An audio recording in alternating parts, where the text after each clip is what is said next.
67. 67. Yeah, I say it, then you have to repeat it. Then we look at each other and don't say, I mean, that one like, shall not be mentioned. still here? Still here. We can just start saying it, whatever. Just forget about Still it. here. Still here. You know what's interesting about the still here concept is, each time we're here, I feel like we're different here. And I feel like I'm different me. Do you know what I mean? Yeah. So it's like, maybe the still here is a sentiment into, like, it feels, for all intents and purposes, we're here, but it kind of doesn't feel like it. So the reason why I struggle saying it is because I'm like, I feel like this is a different time, not quite literally, but metaphorically, but possibly quite literally as metaphorically. And then I'm just a different person. Right. I mean, still here, it means a lot of different things. No, it just means a lot. Yeah. It's like, to the listeners, it's like, oh, why haven't they quit yet? Oh, no, that's not one. And then to us, it's like, right? What if these idiots just gonna give up? But to us, it's like, yeah, but still slogging away for some reason through it. I enjoy doing it. So that's enough for me. Yeah. No, I mean, I guess I look at it as I don't know if there will ever be time where I will not have some revolutionary breakthrough that I do not want to deliver. Do you know what I mean? And so today's episode is kind of out of line a little bit, just because, like, we usually do like one episode a week, but we had to do a second one this week because I had a revolutionary, what to me seems revolutionary. I think it's not anything new, but just maybe another way to position the process of awakening. That came through, and it's a little. Is it a little jarring or not? Or is everything we talk about jarring? I think it makes sense if you, especially if you stick with it. If you hear it out, it makes sense. Yeah, and I'm still, the podcast. The point of the podcast is for us to discuss it, so I can kind of like formulate it better, solidify it into. Yeah. So there will be a lot of discussions around maybe it, but then obviously we're on our end. We're always trying to solidify something into. Yeah. We have a lot of half-baked ideas, and the podcast is to bake them the rest of the way. Do you think we're half-baked? On a good day. No, but that's what I like about the podcast, is we get to like take these ideas that are, mostly formed and refine them a bit. Yeah, really, that's kind of it, right? Yeah, so the whole podcast is obviously on just awakening and the process of awakening, and what it means not to awaken, or what is our life, really what our life is prior to even the notion of awakening. And the thing that I guess started to try to comprehend yesterday that kind of got delivered to me. Right now, I will say this, maybe this is weird, but this maybe needs to be said. There's a lot of Syrian energy that is coming into Earth. And we started talking about Syrian energy, and I started talking about my meditation yesterday. And then I'm like, oh, I just connected to the Syrian energy through my meditation. And so then I'm like, oh, well, look, there's like a whole bunch of downloads that are coming in. And on top of that, there's this very large prime directive that is taking place. And so this comes out of that. This comes out of their, I think, intent for how we can start to look at process of awakening differently, or maybe a different way to interpret it. But at the same time, for us to get a larger picture of the whole scope, right? Yeah. Because it's almost like we like squeezing little narratives. Like each episode is kind of a little narrative that comes in and squeezes together. So it started with, and we'll start with that, and then maybe we'll progress with that, with the idea of computing, which I think is a programming term. Sure. Is it a programming term? I mean, the idea of, computing is just a way to word it, of doing something or thinking about something or processing something. Yeah. Yeah. But in my case, the term is being used, computing two sides. The two sides are being computed, and then in the center, there has to be an equal or check mark for satisfaction or for sanity or for whatever human interpretation. Right. For the two sides, do you mean like the thinky brain and the subconscious? Is that what you mean? No, in this case, I'm just talking about the idea of computing, right? If you talk about idea of computing from in mathematics, right? And I'm not an advanced mathematician here, so bear with me. But if we just go into simple formula of this side has to equal to that side, right? And then therefore things are in balance, right? In what grade in America do they start teaching what? I don't even know what those things are called. Algebra. What? Algebra. Is it algebra? Oh, just equations? Equations. 1 + 1 = 2, and so both sides are equal? Sure. But That's pretty early. Well, no, the rudimentary concept, right? But I guess algebra introduces a concept of x, right? And y and z. And so like if x equals y plus z, right? Like that is the definition of computing that I'm trying to use right now. The definition of computing is two sides equal out, right? They're balanced out between each other. There's a flow because there's a connectivity in the interpretation of two sides equaling. Okay. That is the computing. And so the understanding that I want to bring in is subconsciously our human mind is always computing to make sure that x equals y plus z, let's say, right? And we're always going and looking throughout all of our waking life for this computation to add up to the right number or to the right representation. Right. And when you first said that, I mean, the example is, when something is well, I will just tell the story. We went on a walk yesterday and we were discussing this theoretical concept, right? No, I'm trying to get the concept out of my mouth. And then we go on the walk and it's fall here in Kentucky. And so we actually have deciduous trees that fall. Not trees, leaves. I guess some trees are falling. And on the ground, I see a leaf, right? What should be a brown leaf, but it's blue, right? There's a corner of this maple leaf that is very vivid blue, that, and it stands out. It stands out. And so then the message I get is, look, it doesn't compute. This is a non-computing sequence. The sequence is my brain is expecting a leaf either be orange or red or brown or yellow or even green, let's say, on the ground. And this thing is blue.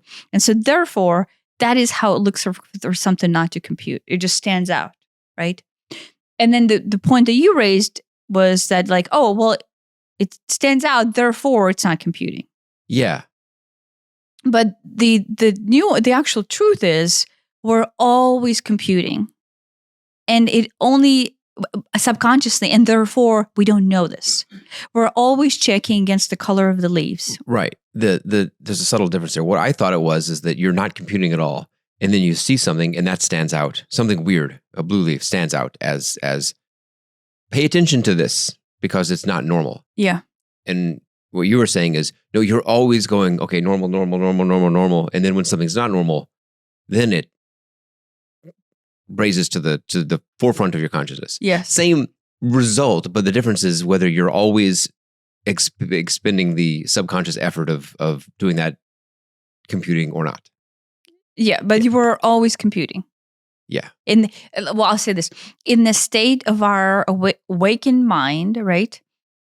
We are subconsciously running enormous amount of programs, like let's say little software programs. Mm-hmm. They're always computing and they're always adding one side to the other. And as long as one side is added to the other and matches to the other, everything is fine. Right. We're always go, okay, X has to be this, Y plus Z has to always equal X. And then as long as everything's fine, it is basically thousands, if not millions of them per second. It's just always doing that. And the obvious example is this is, all the things that you grew up with probably through age 7 or so. Those are the things that have set in as normal. These are your normal experiences. Yes. Brown, I mean, just brown and yellow leaves, those are normal, but blue is not. A floating leaf, that would stand out because that's not normal. yes, but Does not it is compute. interruption in the computing that makes us noticing. Yeah. When the Yeah. formula doesn't match, the two sides don't match, we go into this shock, Mhm. right? And the shock is good or bad, whatever. In this case, I was just like, wait, what? That leaf is blue. Why? Right? And how we started talking about. So an example of when you're not computing, maybe this is time to bring that in, is we talked about our dreams, Yeah. right? And for the most part, those who dream, would know this, but those who do not dream, this is how sequencing works, is most of the time, whenever you're dreaming, there is not a gradual logical progression from scene A to scene B, and you're okay with it. That's the trick, is you're okay with it. If you were to take your dream and as detailed as you possibly could, write it down and make it into a story or a movie or something, there would be plot holes left and right. Nothing would make sense. Everything's out of order. It's like maybe there is no order. Maybe they're happening at the same. It doesn't even make sense. Yeah. But in the dream, it isn't necessarily that it makes sense, but you're cool with it. You're not questioning. Wait, that's weird. Yes. So I want to point out that is how it feels for computation not to be happening, or for you to not have a desired outcome for computation to match, the two sides to match. Maybe that's the more detailed. I think psychedelic substances, mushrooms, ayahuasca, Mm-hmm. they interrupt that same part of your brain that forces computation to go and be checked. Yeah. Because you'll notice it, but it's not like, I don't think. When we had the ayahuasca ceremony, the stars are dancing and the moon's opening into a portal and everything. And is it normal? It's not normal. I mean, it's not normal, right? That's okay. Seeing stuff that isn't here. But at the same time, your brain is not in shock. You're not your shocked. brain's not in shock. And I'm when I saw the blue leaf, right? Mm-hmm. Your brain was in shock. Was in shock. Now, it is not a trauma shock, but to some extent, it is just like. And I wasn't in shock because I'm like, oh, I know exactly what that color of blue is. That's a color of blue that the utility guys paint on the ground when they're marking, where the electrical or the gas or the fiber lines are. And so it didn't faze me one bit. Yeah, just because I happened to be familiar with that color. But in your case, you were still running that computation, except your computation had the variant computed in there. You went X equals Y plus Z plus B, and B is the meter guy. Yeah. Or, And I did not have that. And so therefore with me, the computation didn't happen. You see what I mean? But it is all very calculated. Like what I want to stress behind this is brain runs these calculations nonstop at all times in order for us to stay sane, in order for us to stay in check. Ooh, this is an interesting development. Power failure. Of course, everything's running on battery except... There you go. There's something I did compute. Interesting. But yeah, we're both like, what is happening? Something weird happened. It does not compute. There's your example. Yeah, right. Maybe I'll leave that in. Yeah. No, right. But the second it doesn't compute, right, awareness spikes to the surface of your mind. Yeah. And then you basically become aware. Another example we gave of computation, of subconscious computation, of this is how we recognize that it's there. Driving, right? Yeah. When you first start driving and you're a novice at it, right? You're learning, you are always paying attention to everything, and it almost seems too much. You're hyper aware, and it's unsustainable. You would not be able to drive across the country in that hyper state of awareness. You would just get exhausted. Yes, because it is too much, and your safety is on the line, right? There's spikes of fear, but it will be too much if your system was basically in that mode all the time. Yeah. Right? So therefore, this subconscious compute, let me go with the driving. Once you become a little bit more experienced, right? How many, you hear people say this all the time. Oh, I got in the car and I got to, I don't know, the doctor's office and I had no clue how I even got there. Right. Even Aiden, who's only been driving for a year, says like, oh my gosh, sometimes I get places and I'm like, I don't even know how I got here. And he's like, did I even, in his case, he's novice enough to where he goes, did I even run any red lights? Because you go back and you start thinking, like, did I even do everything right? But obviously he got there and everything was okay. Yeah. So in that case, your computation went into a subconscious portion of your psyche. Right. And that is what operation on Earth is. Yeah. Constant computation for safety. For fear, to mitigation fear. Two things there.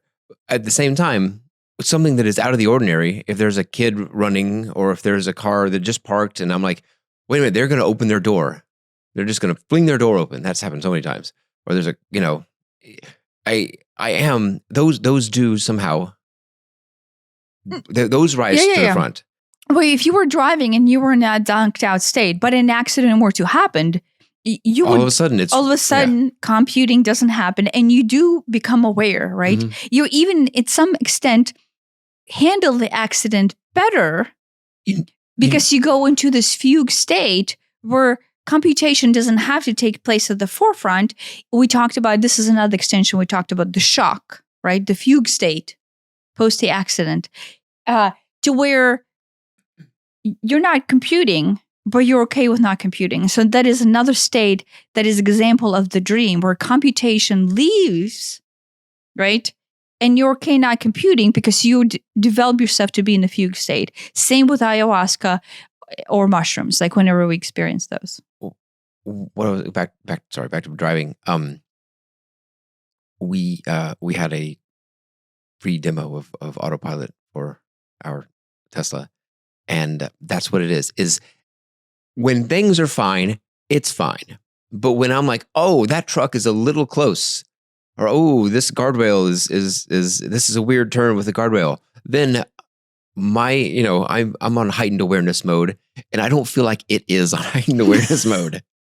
Maybe that's what it is. And it's like, it just doesn't drive like I would in that situation. I would not be in the center of the lane. I would be over to the side of the lane because there's a truck over here that, has previously acted weird. Yeah.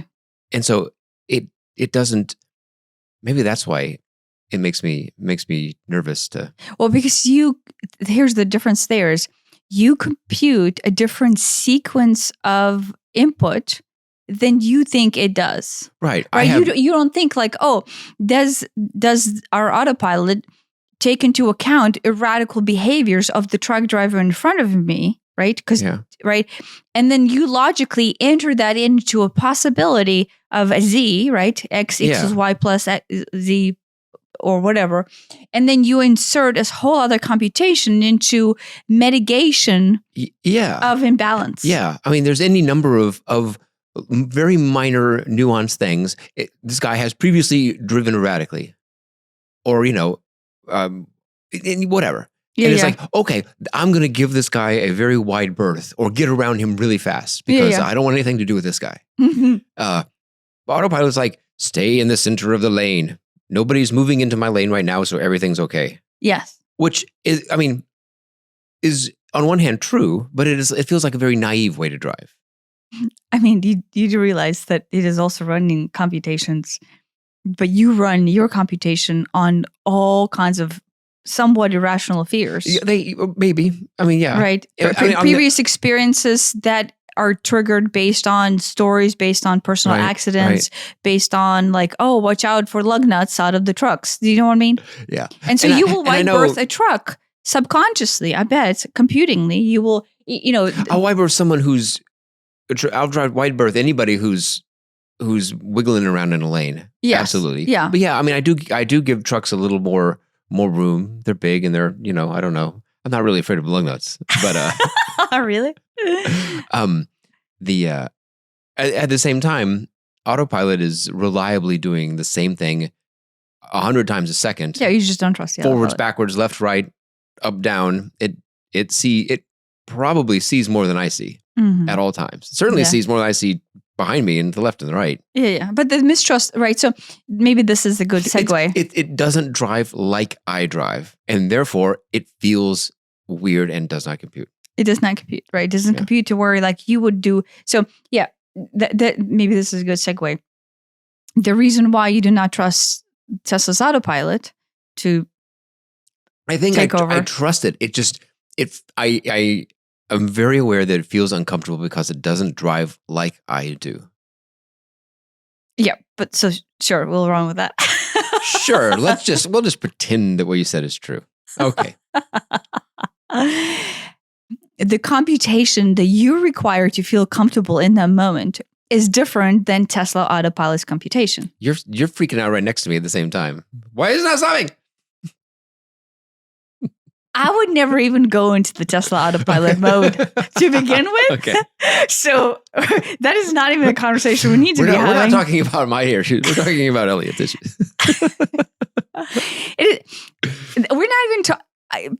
We're not even talking about issues at this point. We're talking about the concept of us trying to mitigate fear through computation. Okay. I do this all the time. And yes, me not going into Tesla Autopilot ever. In fact, I don't even know what button activates it. And I think you keep on telling me over and over what button activates it. And I choose not to remember it. The thing is, there's very few buttons. It's all on the screen. So the fact that it is a button, there's not that many to choose from. The fact that I don't remember the Tesla Autopilot button is on purpose to even mitigate the possibility of me being able to make that as a choice, because the amount of fear behind that non-computing is all encompassing. I mean, I literally have trust issues as my primary status quo in life. So for me to if I can't trust people, I'm certainly not going to trust a robot. Right. But yeah, so it's not that I don't have issues. My non-computing is huge trust because it relates to safety, and then the safety is my primary fear, right? And so, yeah, so for me to trust it, like if you ever see me driving Teslas on autopilot, I might be a different person. The mushrooms have worked. At that moment, maybe. That's what it'll take. It'll take me being drugged up on mushrooms to get into the car. Well, if I'm on mushrooms, I know I shouldn't drive, and I'm more acceptable to these things. So, boop, boop. Oh my gosh, can you imagine being... No, I could not. That would be... Well, the thing about mushrooms is...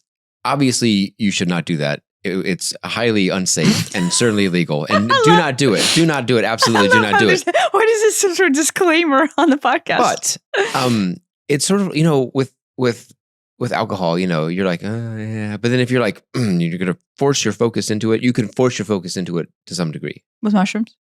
With alcohol too. But really with mushrooms, it's like, if I just lay back and let it go, it takes over.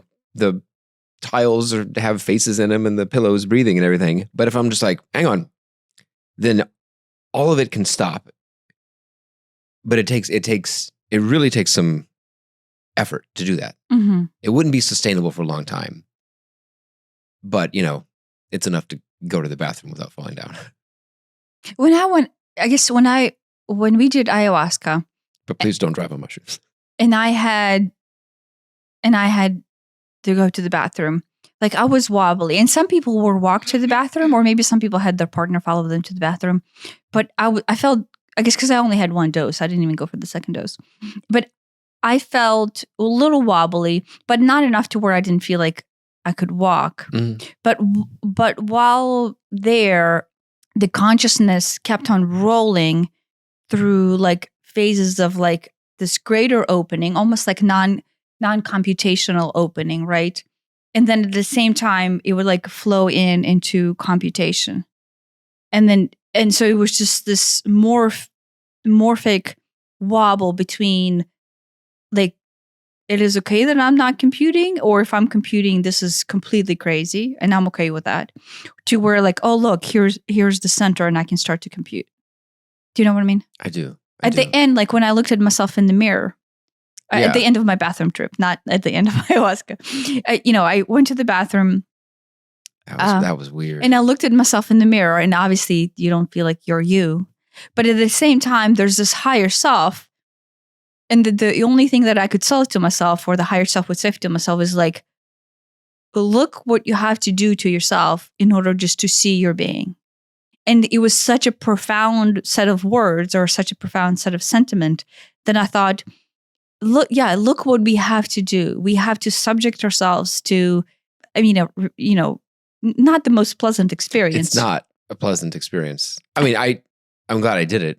It was worth it, but it was right. Physically, it's quite unpleasant. Yeah, but all in order to touch your true self. The only reason people would go through an ayahuasca experience is because they're struggling in their physical form, and they're just at their wits' end, probably, or they just want to experience something crazy like you and I were. They're like, oh, this seems to be a crazy thing people do. Let's go and do that. But then you do that, and then the only thing that happens to you is you touch on the essence of yourself as ever expanding universe, right? I know that sounds bigger than it needs to be, but you touch this greater notion of yourself, and all is peace and all is harmony, right? At least that's how my experience was. And then you look at yourself in the mirror and you snap into this physicality, and then you're like, look what you're doing.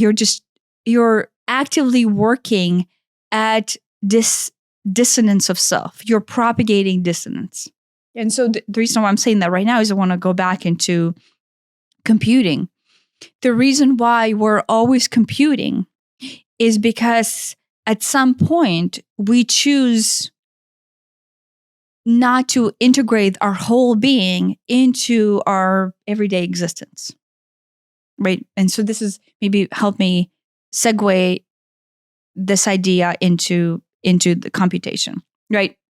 If you go back to Tesla Autopilot, whenever you're driving, right? You have a certain set of behaviors for, let's say, for 20 something years of your driving, right? That you have come to be accustomed to, your speed, how you slow down, the wide berth of the truck lug nuts. I will keep on saying that just to bother you. Slowing down, looking at erratical behavior of other drivers. And so that is what you need in order for your driving to feel comfortable, in order for you not to have yourself flip out like I do on Tesla Autopilot, right? Because I'm already, my foot is already on imaginary brake pedal when you're driving, but with the Tesla Autopilot, my entire body is in tension. Do you remember when we drove up to, I guess this was probably Annabelle's birthday. We drove up to Cincinnati. We had just gotten the Tesla, and you put it in autopilot mode. I had just had my accident, so that's the reason you were driving, is because I was freaked out because I had just spun off the road in my other car. Mm-hmm. And I like got on the highway, and I'm like, I just can't. I'm having this PTSD flashback. So you took over. That's fine. And then you're. Wait, what does that mean? That's fine. Is this some sort of shot against? No, it was the best option considering you were shaking, but otherwise it wouldn't have been the best option. It was fine until you're like, oh, you turned on the autopilot. Yeah. And you're just basically like, anyway, so what's going on back here? And I'm like, I'm at the road. It wasn't that extreme, but I was wildly uncomfortable with that. It felt like it was going way too fast. Yeah, but think about this. At the time, you were so already in post-traumatic stress from your accident that you couldn't even drive. Mm-hmm. Like you couldn't even trust yourself to self-soothe, because what happened is the shock of a complete non-computation after your accident. You were driving around and you going, guess what? Whatever computation I felt comfortable with before this accident, I can't, and I'm shaking because all of a sudden something that I thought was peace and harmony does not compute, and now I'm in shock mode. I could just feel. It just felt like the car was going to spin out at any time, even though this is a different car with brand new tires on dry pavement, and I had crappy tires on wet pavement, and that's what caused my accident. So I knew logically this does not make sense. There's nothing to be worried about. I've driven this 100 times, and I'm in the safest car I've ever had doing it. But at the same time, I could not regulate that. But I was really aware of it, and I'm like, well, I'll just have I'll just pass it on to you. Mm-hmm. But yeah, it was fine until you turn on the autopilot, and then it's like shit. Now there's a new driver who I really don't trust because I don't have any experience with the car, the autopilot. And yeah, I know it was fine when you were driving, but when you turn on autopilot, and I'm like, this is too fast for this. I was really, because there's some big turns going up there. On the highway? Yeah. And it was like going really fast on those turns. Anyway. Yeah. Okay. So going back to computing. So in the sense of when we come into Earth, right, what we do is we at some point sink into this idea that we need to propagate safety protocols. Protocols? Sure. In order to, it came out, I'm like, wait, I don't think that's computing. In order to mitigate fear, right? And so what we do then, this sequencing of computation is always running, just like Tesla software is always running its computation, right? Right? You don't necessarily have to react to it, right? So maybe, I don't know why we're running with autopilot example. It's a great metaphor. But, right, the autopilot, our subconscious mind, just like Tesla autopilot, is always running these scenarios, right? And it's calculating probability. Oh, okay, if this car could come, this car could come. Oh, there's a pedestrian, there's a light, there's a green light. I stopped here, right? And then if, there you go, example is a lot of the times they say that if an accident were to happen, it basically calculates so quickly, right, to where you told me a story. There was a guy who was walking on the sidewalk. Yeah. If I can find the video, I'll put it in. There's a guy who's walking on the sidewalk, and then what he does, he falls over into the road. Yeah. So there's like a raised sidewalk, looked like a cobblestone sidewalk, maybe Europe or something, and it had those little metal rails. And he's just walking along, and he just falls into the road. But he falls into the road 5 feet in front of like a Model S or Model 3 driving right next to him, right? And the car automatically swerves. It swerves and it hits an oncoming car. But I assume they have prioritized not hitting humans over everything else. Crash into another car, crash into a wall instead of hitting humans. I assume. Either way, that's what it did.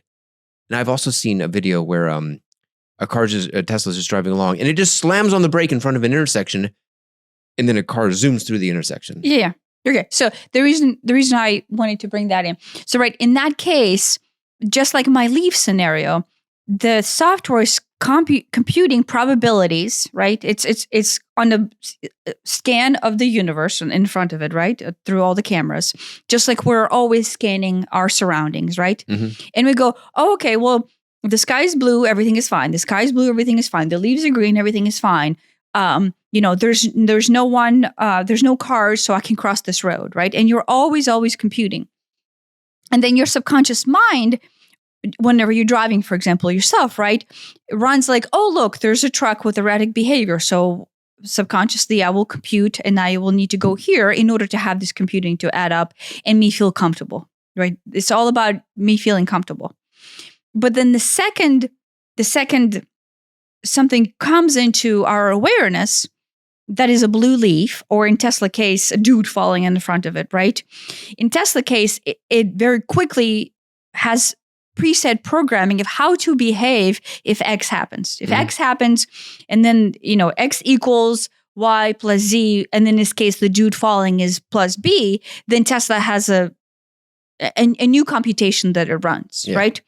And with us, what happens during shock or during an accident is that computation goes from the subconscious and it goes to the front, and it tries to compute. Like my blue leaf is like, hey, I'm trying to compute. And you cannot compute, and you go into like a non-computing state. Like a fugue state. Fugue state, right? Yeah. If an accident happens to you, you go into a fugue state versus Tesla software probably has, the computing runs much deeper than our fugue state. It's like almost like a deer in the headlights for a lot of people, for a lot of things. Yes. It's like, you just lock up and you're just like, you don't even know what to do. You can't even You can't even think. Yes. And so in that case, you are not computing. Quite literally, not computing. Fugue state, when we're on mushrooms force you not to compute, right? Like all of a sudden when I see beautiful flowers and geometric shapes and all that when I close my eyes, and music does things and moves in weird ways. And I'm okay with all of it because my brain, the mushrooms, I guess, however, tell my brain to go, it is okay not to compute. And so you're fine. And so I'm not in the fugue state. I'm in the fugue state, but I'm okay with it. So therefore, there's no arousal from my system. But in the accident, I'm in the fugue state, but I'm not okay with it because there is an arousal in the system because I'm actively aware of a threat. I mean, it can kick you into a fugue state, or it can kick you into some sort of automatic behavior or thought pattern. Yeah, well, that's why martial arts, right? We go back to the martial arts theory. Why people go into martial arts, because through that subconscious programming of computing of behaviors of how to block punches, right? Mm-hmm. Whenever I did my Taekwondo kickboxing, right? You'd be just basically running repetitions on all these. Yeah. And then sooner or later, whenever you leave the state of, computation, and all of a sudden you have to defend yourself, if you're in a fugue state, you will not be able to respond quick enough through the blocks. But because the computation of Taekwondo has entered into my state. Through repetition. Yeah. This ties into what Bruce Lipton had said on his show on Gaia about, when you're in your thinky brain, the prefrontal cortex, that's when you're present. But, eventually things sink down into your subconscious, and then it's kind of on autopilot. You're literally driving. And you don't have to think about it, but in the way to retrain that, because there's for all the good things in your subconscious being able to drive, there's a lot of bad things. Oh, I'm not worthy, I'm not good enough, I'm not this. All the bad things that have sunk in there, especially from early childhood. And the way you reprogram that is through repetition, just like martial arts, through repetition. Yeah. I was also going to say that in addition to repetition, there's just like some instincts, like a human sees a big spider or a snake or a tiger or something, and it's just there's this immediate, wait a minute, this thing might be dangerous. Yeah. And either fight or flight. You just kind of get triggered into fight or flight just because not because maybe you've never seen a tiger or a snake before, but you're like, there's something off about this. I need to get away from this situation. Mm-hmm. Yeah. Yeah. So like evolutionarily, it's that's probably kept us alive. And I think like if you imagine all the tribes back in the day, and all the people in the tribe basically look alike, and then here comes someone from a different tribe and they look different. Well, wait a minute, this person looks different. They're darker than me, or they're lighter than me, or they're whatever it happens to be. Well, the computation doesn't match. It doesn't match. This doesn't look like us. We're safe because we're all together. Who's this guy coming over from who knows where? Yeah. And that is probably like how racism started. I don't Xenophobia. Know. When we went to Iceland, remember we keep on joking about this, but we went to Iceland and we went to the lava caves. And inside the lava cave, the Icelandic tour guide turns off the lights, and I think they do this in all caves, right? And then he asks everybody not to talk, and everybody stands there in silence, and the silence is deafening, right? Like it's just so silent. It's so dark. And then he says, what would you pick? Which one would be worse? Which one would be worse? Or which one would you choose? For one of the people in this group to go missing?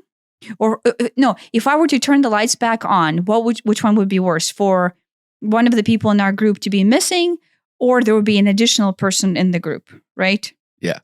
And there's an amazing question, and we still keep on discussing. To me, I automatically scream out, I would much rather somebody be missing than have an additional person. Especially not for my family. Right? Because based on my pain body and trauma, that would be the biggest threat in the non-computing.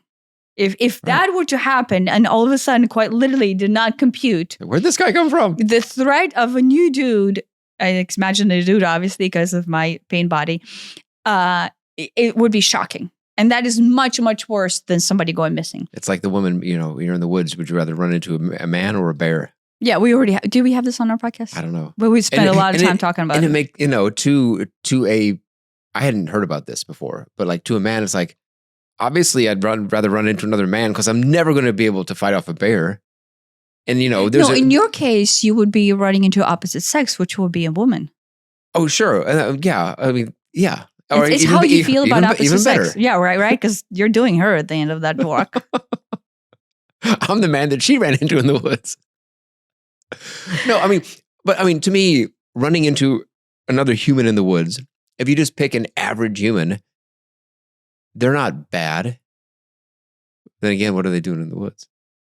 A bear, a bear's, I don't know, unpredictable. No, the whole point for those of you who are males, if there's any males listening to this, most of the females would pause and had to contemplate, run through all kinds of computing, and you're not allowed to ask extra questions. So it's really whatever you feel inside. Yeah. And I would choose a bear. Oh, I'm sorry, I would choose a man. Not to, I would choose a bear to run into a bear and not choose a man to be there. You would rather run into a bear than a man. Yeah. Yeah. Wow. And that makes no sense to me because I'm like, I would pick a human, man or woman, any day. Computationally, right, with my pain body. Again, the computing runs against your trauma and your pain body. That is what I want to highlight. This is all running against pre-programmed sequencing to mitigate risk and to mitigate self-destruction, right? Self-destruction through, in this case, means of a bear or means of a man, right? And my computing sequence has enough variables in it to where a man, to me, is more dangerous than a bear.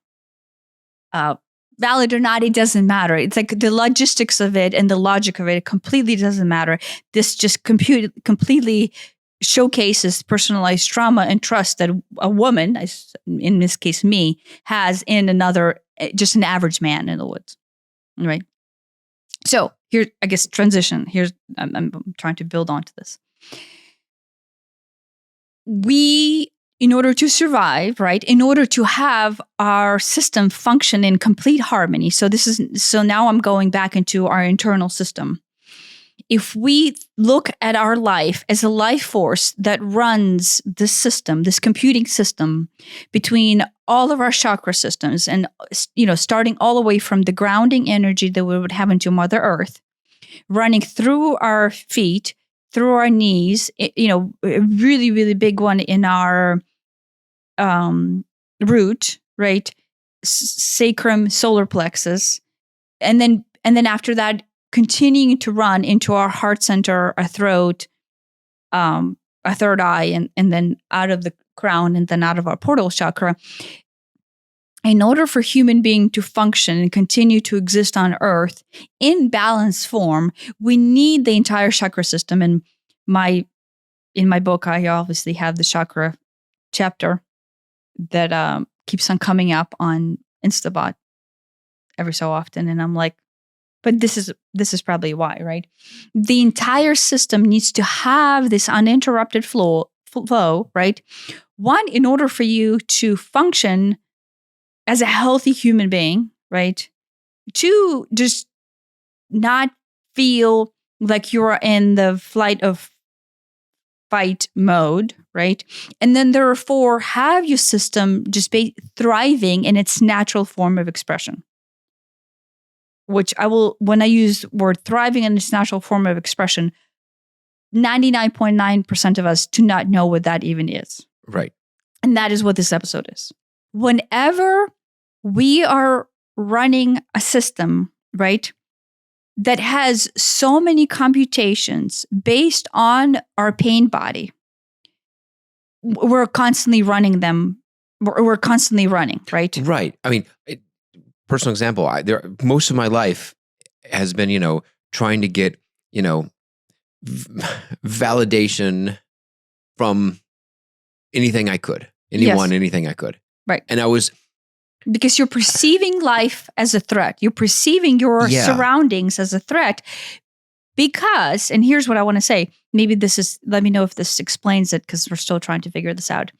Whenever you're in constant mode of fear, right? And this is not revolutionary. Everybody says this, scientists and psychologists and doctors say this. When you're in stress and the fear mode of always running these computations, and the more computations you add on, the more your system runs and more exhaustion it feels.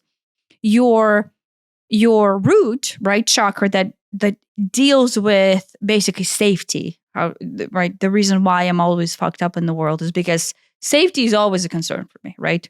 And then your sacrum basically deals with how do you interact with the world based on your root chakra's feelings of safety, right? And then 2, how much control do you impose onto the world based on your ideas of safety? I'm just giving this as my example, right?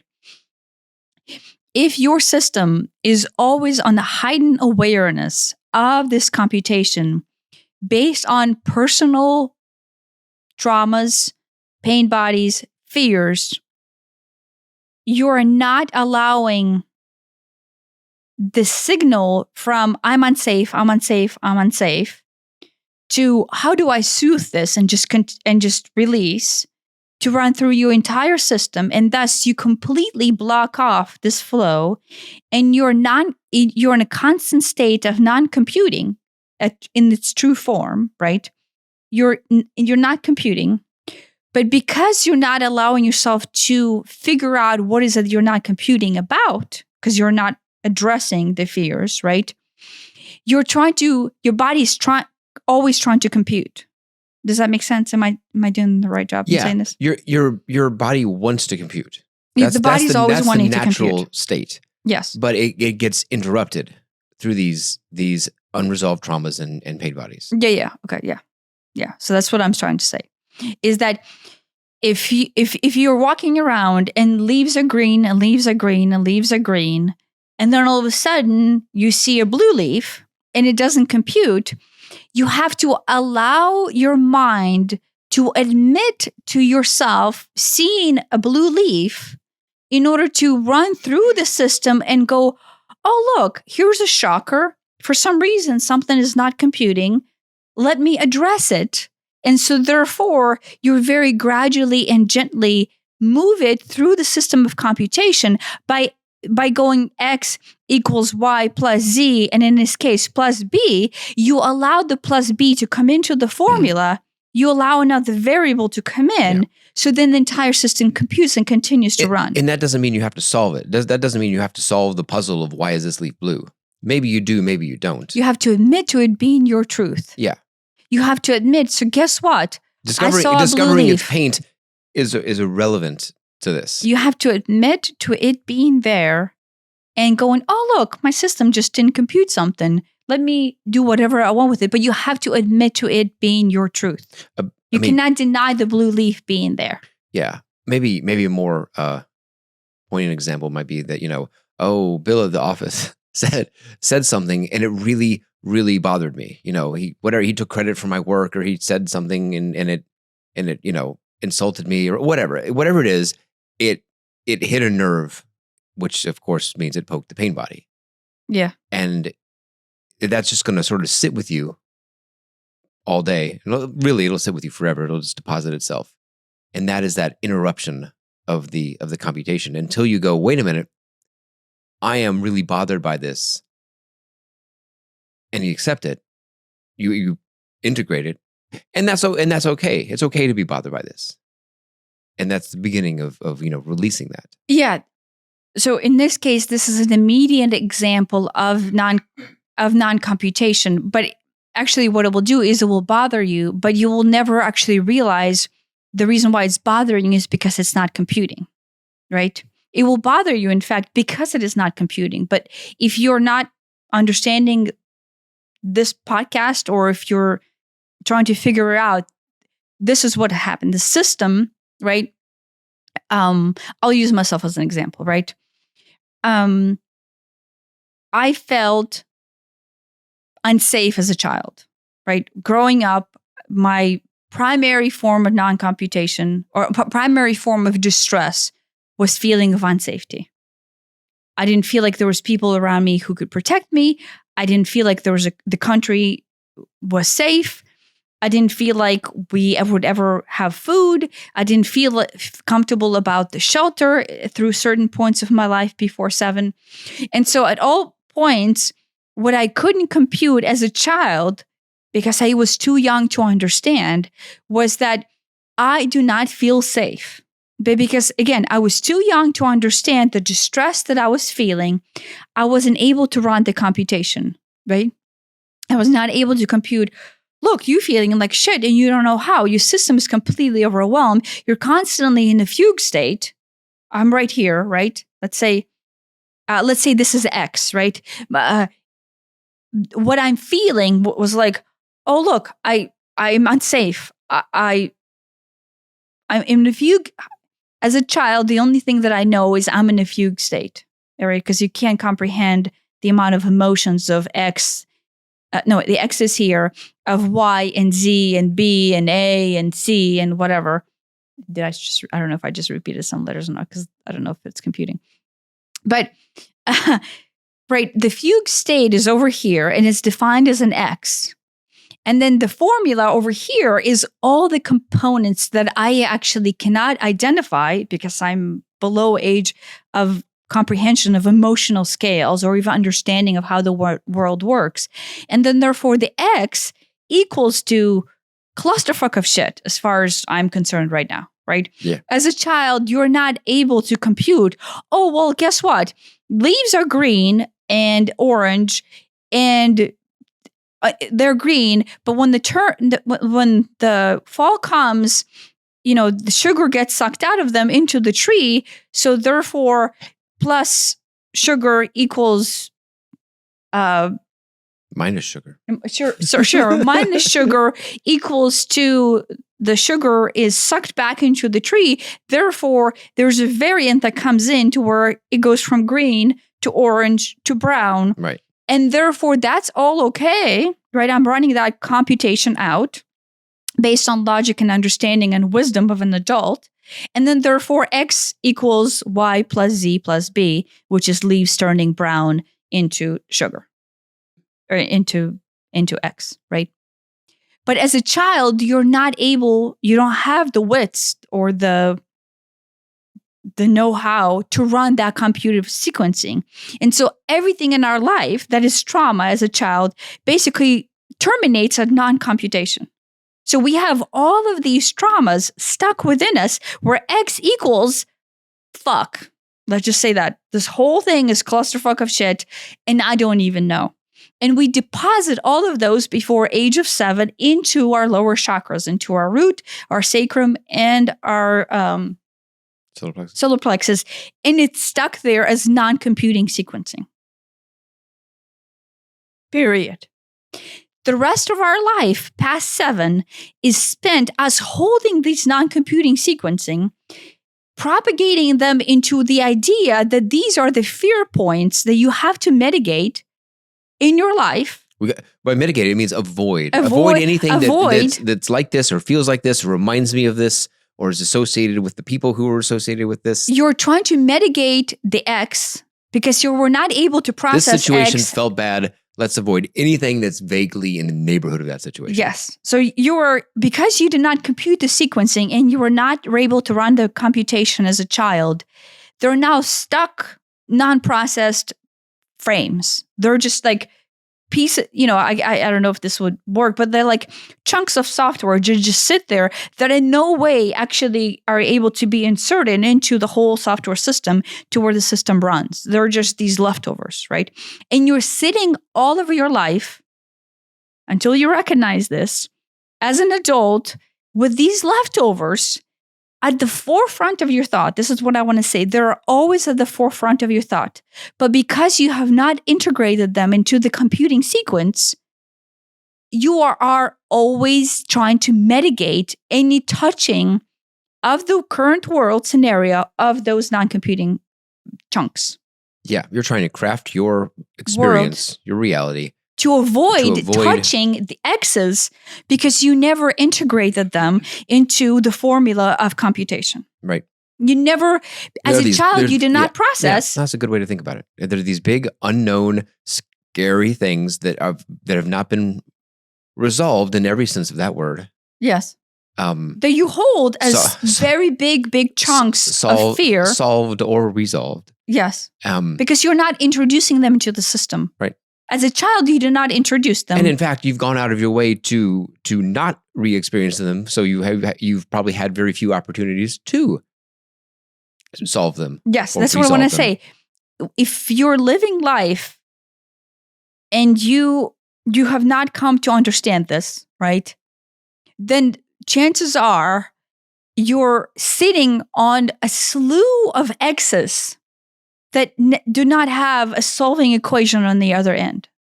You have not introduced X equals, you don't have a Y, you don't have a Z, and you don't have a B, and they're just X's, and they have nowhere to go. But because they have nowhere to go, there's not a sequence. Imagine if it's a flow of energy or of electricity flowing through your form, because indeed that's what it is. The chakra's like, oh, look, X equals Y plus Z plus B, and everything is fine. Everything's computing, systems and normal, systems in order. But because you have these X's, you're literally shut off this propagation of flow, of prana, of kundalini, of sequencing, of your life force, of your health, of your well-being, of your... Wow, that was a lot. It's like a shocker into non-computation. Right?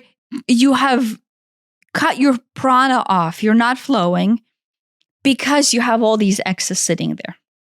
And so, I guess, let me know if I'm not propagating the logic here.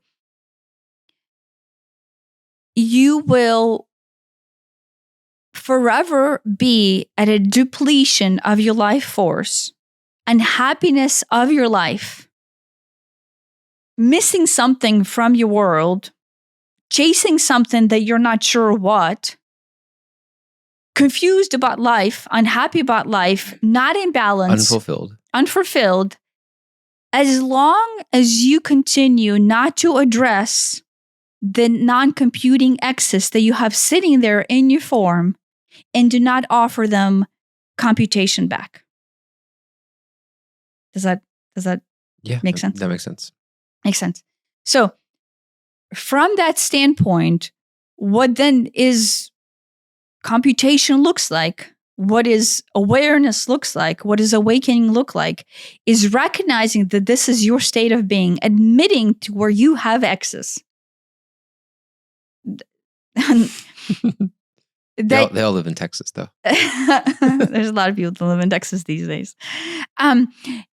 And allow yourself recognition and allowance to start offering computing back into their X's. You have to admit that you have X's, and you need to introduce to them the second half of a computation. Yeah. So what that is acknowledging that you have unprocessed X's, uncomputed sequencing within your system. Step one, just stop lying to yourself that everything is hunky-dory. Acknowledge and accept it. Accept that you have uncomputing sequencing. And we don't have, what I'm saying is, it doesn't even we don't even have to use the scary words as trauma or childhood trauma or you're broken or you're whatever. It is simply, it quite literally is, in fact, from the standpoint of human processing of flow, it quite literally is a non-computing sequence. It's just a mathematical formula that does not equate because you did not finish the equation. That's it. And so the only thing you have to do now is finish the equation. Yeah, that removes, there should be no judgment. There's no judgment in this. It's not. The only judgment that we have assigned to it is we have designed all kinds of excuses and ways to keep this X from not being acknowledged into existence. Yeah. That's what's interesting. By going out of our way to craft our lives to just avoid it. To pretend that the X is not there in order to not feel the pain and the fear that we never acknowledged to begin with when we formed that X into our definition. Because we designed the X. When we come into this world, there is no computing sequencing. We are starting from scratch, right? We don't need to compute. There's no such thing as computing on the higher end of things. But because we come in and we are having an earth experience comes in, you identify a whole bunch of X's, and then... I mean, from early on, it's like, I'm hungry, so I cry, and then I don't get fed, and, it turns into this, there's any number non-computing sequence. Yeah. Yes. Very, very early. Yes. Right. In my case, look, I'm afraid of the dark. I don't know why in the fuck I'm afraid of the dark, but something, right? It's unknown. It's literally unknown. Yeah. But that one of the things that I was very aware of, I am alone in the room. There are weird shadows on my walls. It is dark, and I cry, and no one comes. And that is a non-computing sequence.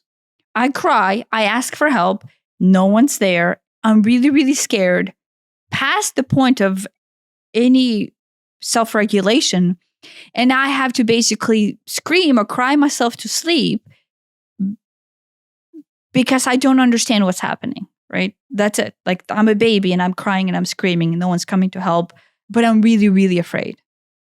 That's it. Non-computing sequence. X has been deposited as, oh my gosh, guess what? 1, you're afraid of the dark. That's the easy one. 2, you can't trust the world to have your back because guess what? No one's coming when you're crying, right? 2 is there's no such thing as self-soothing from anyone in the world because you basically have to cry yourself to sleep out of exhaustion because that is the only way that you will be able to escape this hell that is my room in darkness with shadows. And so right now, because I was unable to process that much trauma as a child, that is a huge X that does not compute out, right? And then my entire life forward from infancy, right, before I was able to compute, lives with, you can't trust people because guess what? They're not coming to rescue you. World is scary and you don't know why. The only way to soothe is to cry yourself to sleep and to bury whatever it is that you're feeling because you don't even understand what you're feeling. And that's fucked up. Right. But that is non-computing sequence that then propagated for the next 40 years of my life as my truth of don't trust people, dark is scary, men are scary, right? There's no one there to soothe you. The only way is to avoid facing whatever it is you feel and conceal, don't feel. Conceal, don't feel, right? Because you can't compute. This just does not compute, right? On a slightly happier note, some of these non-computing things are not necessarily all bad. Like you can think of something that is literally breathtaking. A sunset is breathtaking. You come over a hill and there's this amazing view of all the trees in the fall. And it's literally breathtaking. It literally stops you and you don't even know what to say. Yesterday, we just happened to walk outside and we happened to be looking up and we saw perhaps the most spectacular meteor go through the sky that we have ever seen in our lives. And I'm just like, ah! And I don't know, did you say anything? I said, oh my gosh, look at that. Okay, and then it was continuing to go in afterwards. I had all the time to say that. I paused and it still continued to go. Then you did better than I did. Because I was like, wait, there's Cassiopeia and Andromeda's over there. And then it happened. The best I could do was kind of like move my arm in the general direction and go, maybe make a sound or something. And we just sort of stood there afterward for, it felt like several seconds. It was a long time. We just stood there just in amazement over just, it was spectacular, but it didn't compute. It was like, that's not normal. That's not something you see every day. But think about that. Maybe this is why in a good way. Right? In the good way, you did not have any aversion to that non-computation, right? You welcomed that non-computation in, and you allowed it to run its sequencing through your entire system. You integrated it. You immediately integrating because there was no aversion to integration because in this case it was positive. Right. But if something comes into our life, in my case, let's say a person that comes into my life that is triggering my mistrust and unsafety, if I do not take this person and I compute them, and I realize, oh, this is a trigger into my non-process computation of unsafety and mistrust, I will not allow Bill at the office, let's say, to enter into the deeper X, the deeper unprocessed miscomputation. Like, oh, look, Bill is just simply triggering my X, right? Yeah. Bill is one of the Ys that is that is the solution to my X. In fact, Bill is there as a solution for my non-computed sequencing from before I was 7. And if I don't enter into that, Bill will always sit there and bother me for the rest of my life because he triggered the non-computing sequence, but I never allowed myself to see the fact that I even have this non-computing sequence. So bills will always be coming into your life. Shadows and darkness and fear of the dark and choosing bears over men will always come into my life as possible solution to the computation for the Y, Z, and B in order for me to release the trappings of the X. Yeah. Right? With the positive ones, they're easy to integrate because it's like, oh, that was nice. And imagine if you saw that every day, it would be like, oh, okay. It's not a big deal. But it was like a literal once in my lifetime level fireball in the sky. Yeah. And so it's just, you just, wow. And then you're just like, okay, well, and it sets in and it's like, okay, well, that's not that it's normal, but it makes it less unexpected and it makes it compute more. But yeah, you automatically do not have resistance to the computation and you allow the computation to take place because it's positive. Right. Maybe it takes a second because it's new, it's unexpected, it's foreign. But you're not resisting. You're not resisting it. Yes. But all the bad things, quote, bad things, all the trauma, all the unpleasant things, you do resist.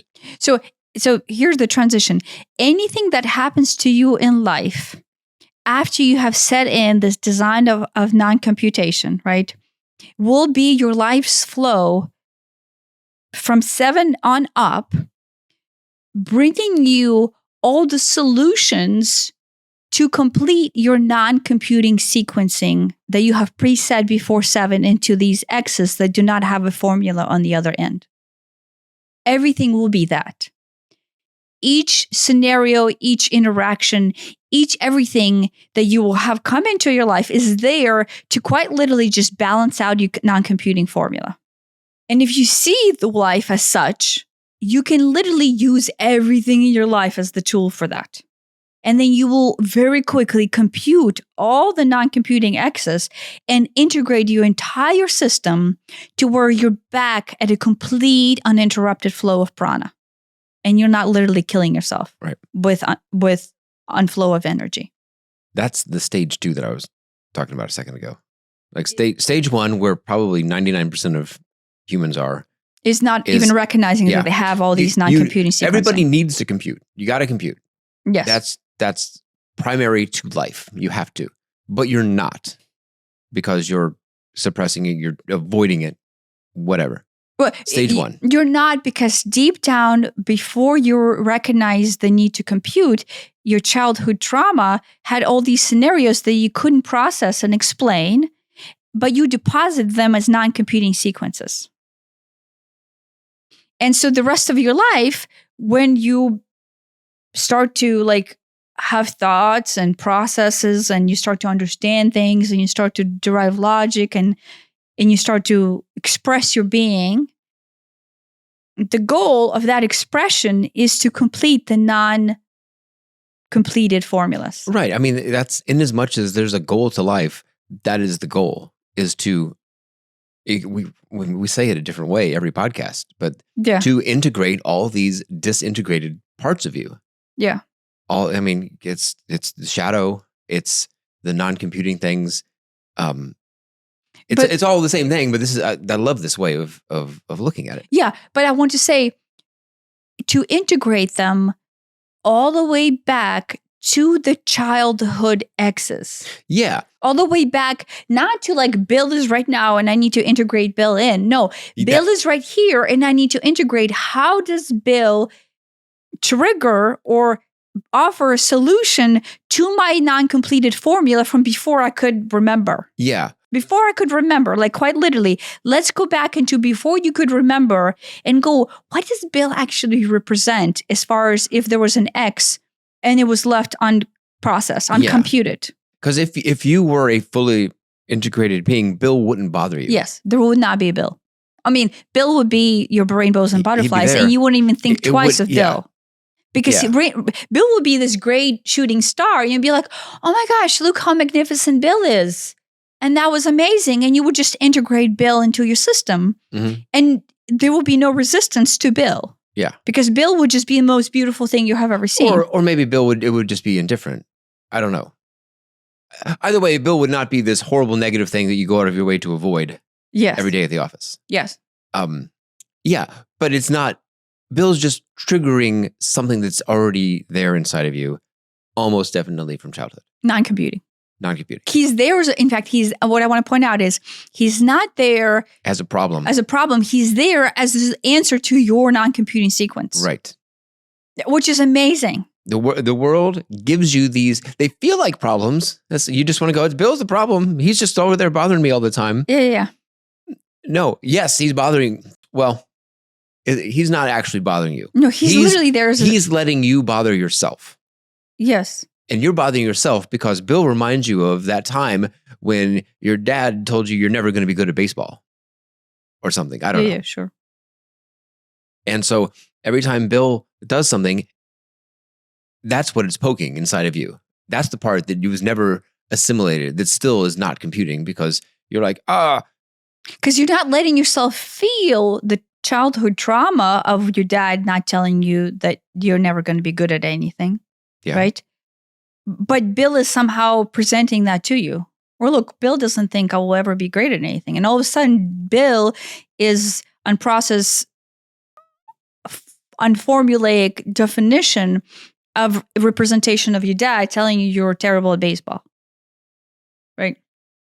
But he's there as a solution for you to complete your non-processed computation. So those are the two levels. Level 1, where everybody is, you're not integrated. You're still not computing on the trauma things. Level 2, you are.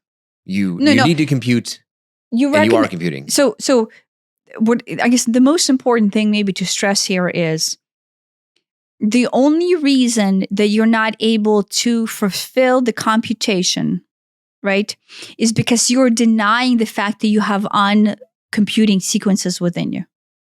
Because the trauma of the X before let's say when I was little and I was afraid of the dark, is so big and so overwhelming that I have shut off all the pain and suffering that I felt that had the X non-computing because I couldn't process and the overwhelm of it.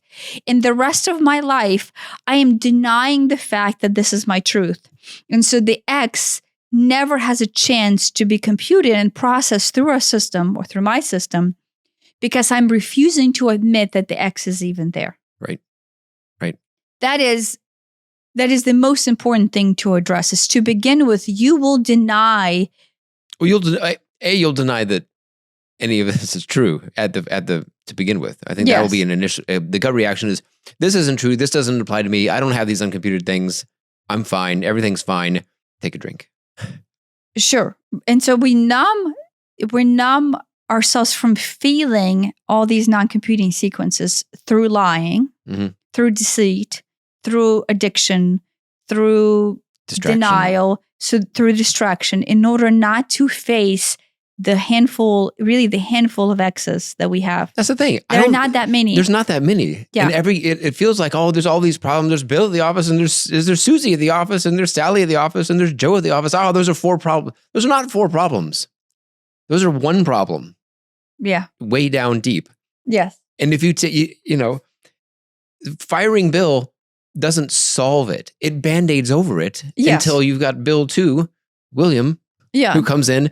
And you're back to square one. You will always run the same non-computing propagation. You can't solve it at that surface level. Yes. Right. So what I want to say is it will almost look, the longer you live your life, not processing the non-computing sequences of X, the bigger your personal problem will seem. It seems deeper because you're adding more branches to the tree at the top, but the root cause is one. Yeah, at the bottom, it's, Dad said I was bad at baseball, let's say. But then, from that, it's, my second grade teacher did this and built the office and, it spreads out, but it's all built on this one trunk, keep the tree going, of, in this case, a daddy issue. Yeah. And you need to cut it there in order to, pruning off the bill branch. You're not cutting it.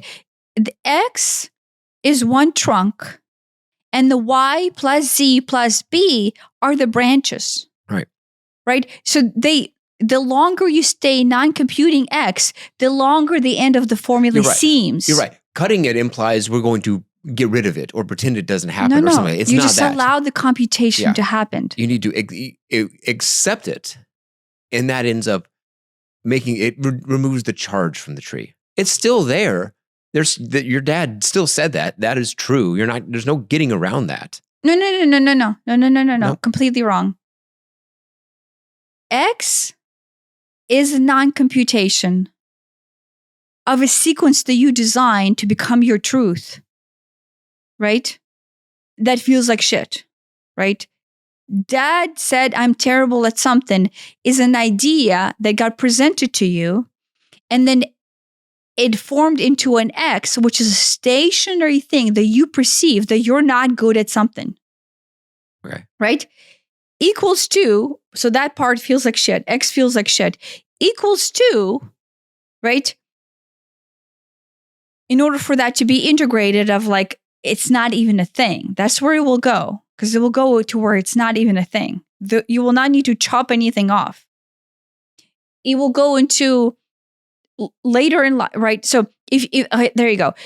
If Dad told you were shit at baseball, and you went, Dad is just having a shitty ass day, and possibly he's a drunk, and so he says all these terrible things to me that have nothing to do with me. And in fact, it's probably Dad's personal trauma about his father telling him he's not good at goat herding because Dad is a drunk or because Dad is an idiot, whatever. You would take all of these computing sequencing and you would just discharge through the sequencing and compute back into X equals all of these things that actually have nothing to do X with equals, me being... This is Dad's issue. This is not my issue. And there's no charge there. And there's no charge. You would compute the sequencing, right? Okay. Right. You would go same way you would go. If someone were to tell you, Tanya, you are a terrible astronaut, you'd be like, there's no charge there because I imagine you don't have there's no investment in being an astronaut. It doesn't land. Right. And so the computing sequence versus you're a terrible mother. It'd be like, ooh, that might hurt. I would allow that to flow to go, guess what? I have zero interest in being an astronaut. I'm afraid of falling, so that would never even be something that I would want to experience. Therefore, none of those things. Yeah, I would say or it maybe, is true. Yeah, I would be a terrible astronaut, but there's no charge there. It's the charge that I'm going to. I did not go through any classes, and I would go, okay, yeah, here's Y, here's Z, here's B. I would allow all of these things to become true, and then therefore they would add into, this is not a thing. X does not deposit itself as a thing, so it erases itself to where non-computation does not happen. I think the charge is the same as not computing. When it doesn't compute, that's when you feel the charge. Yes. Yeah. So X becomes stuck because you don't have the sequencing to balance itself out. Okay. So when you're a child and you are being told that you suck ass at baseball and you are not able to compute because you cannot logically, let's say, or even emotionally process out the fact that you're bad, the only thing that deposits is you're bad and X sticks. Right. There is a charge to you're bad. Yes.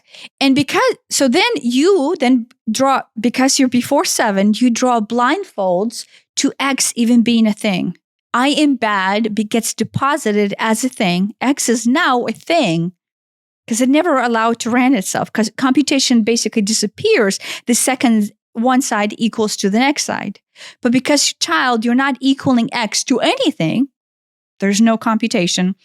It remains a thing, And then the rest of your life will be blocked off. You will spend the rest of your life hoping not to acknowledge X because you still think you're not able to compute it out. You still think that you will not be able to first even recognize that you feel bad because you will avoid it at all cost. Does that make sense? You will avoid the rest of your life admitting to yourself that you feel bad, not because it's true, because you never completed that sequence. You never competed it out. I think that will happen. And I also think the opposite will happen where you go out seeking evidence of it, thinking that will make it compute. You will go out and find evidence. Oh, I am bad. I did really bad. I am bad. Whatever. You almost manifest that into reality in order to make it equal out. Because if X is I am bad, then you're going to go, well, here, I'm going to stack a whole bunch of evidence over here that I am bad. Now it does compute. Now I am bad. No. You don't think that happens? No.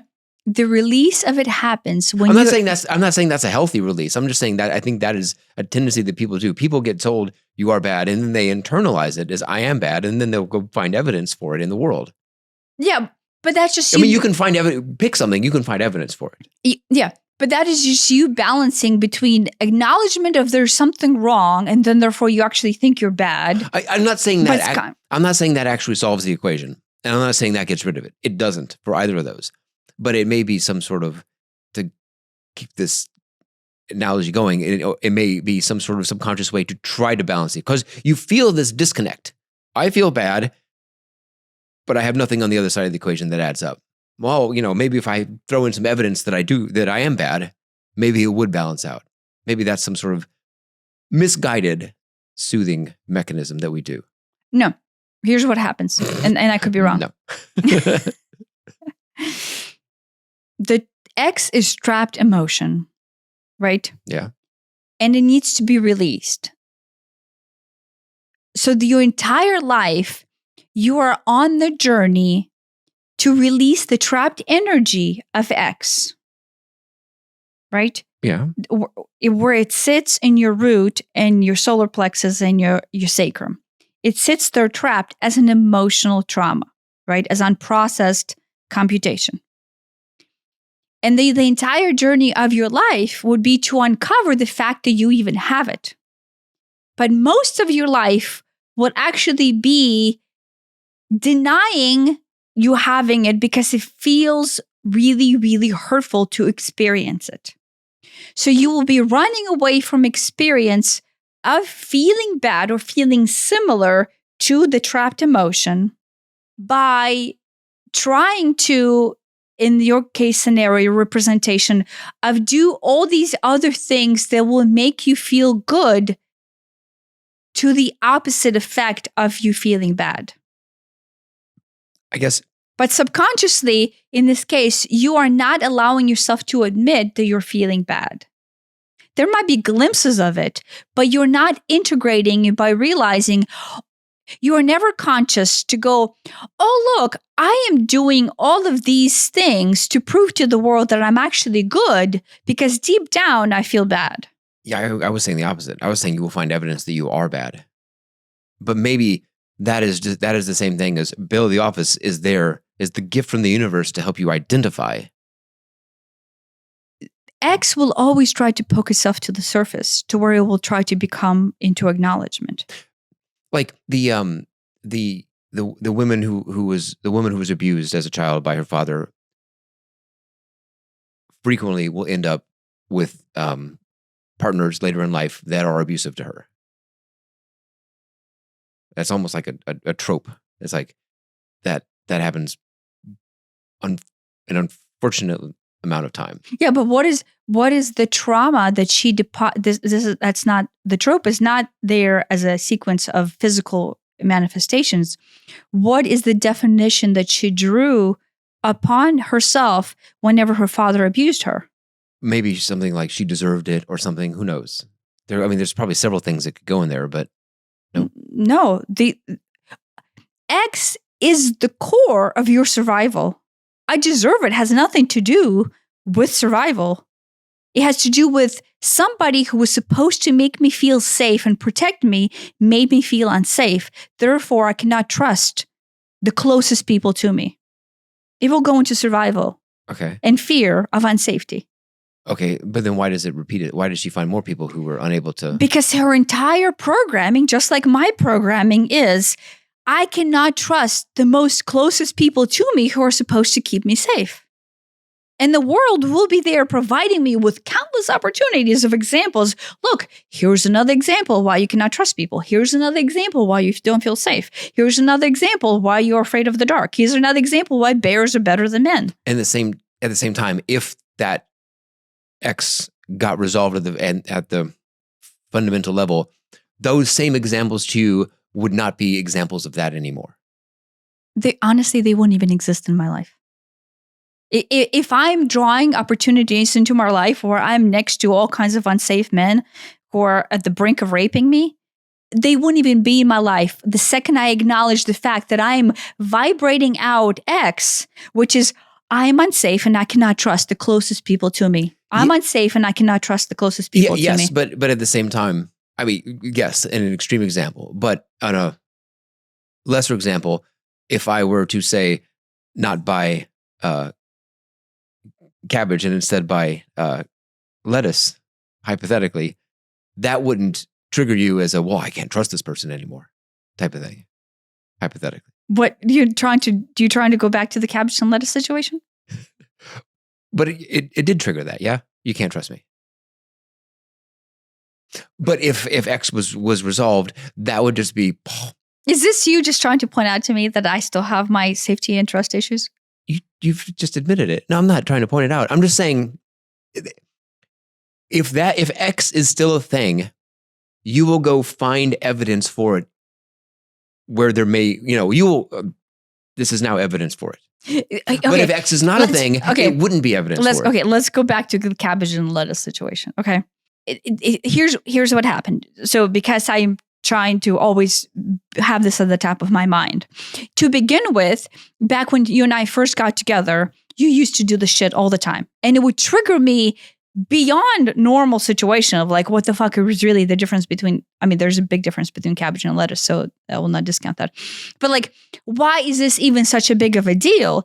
In the past, it would take itself and quite literally deposit into untrust. I cannot trust you, right? Because my huge thing is unsafety, right? No one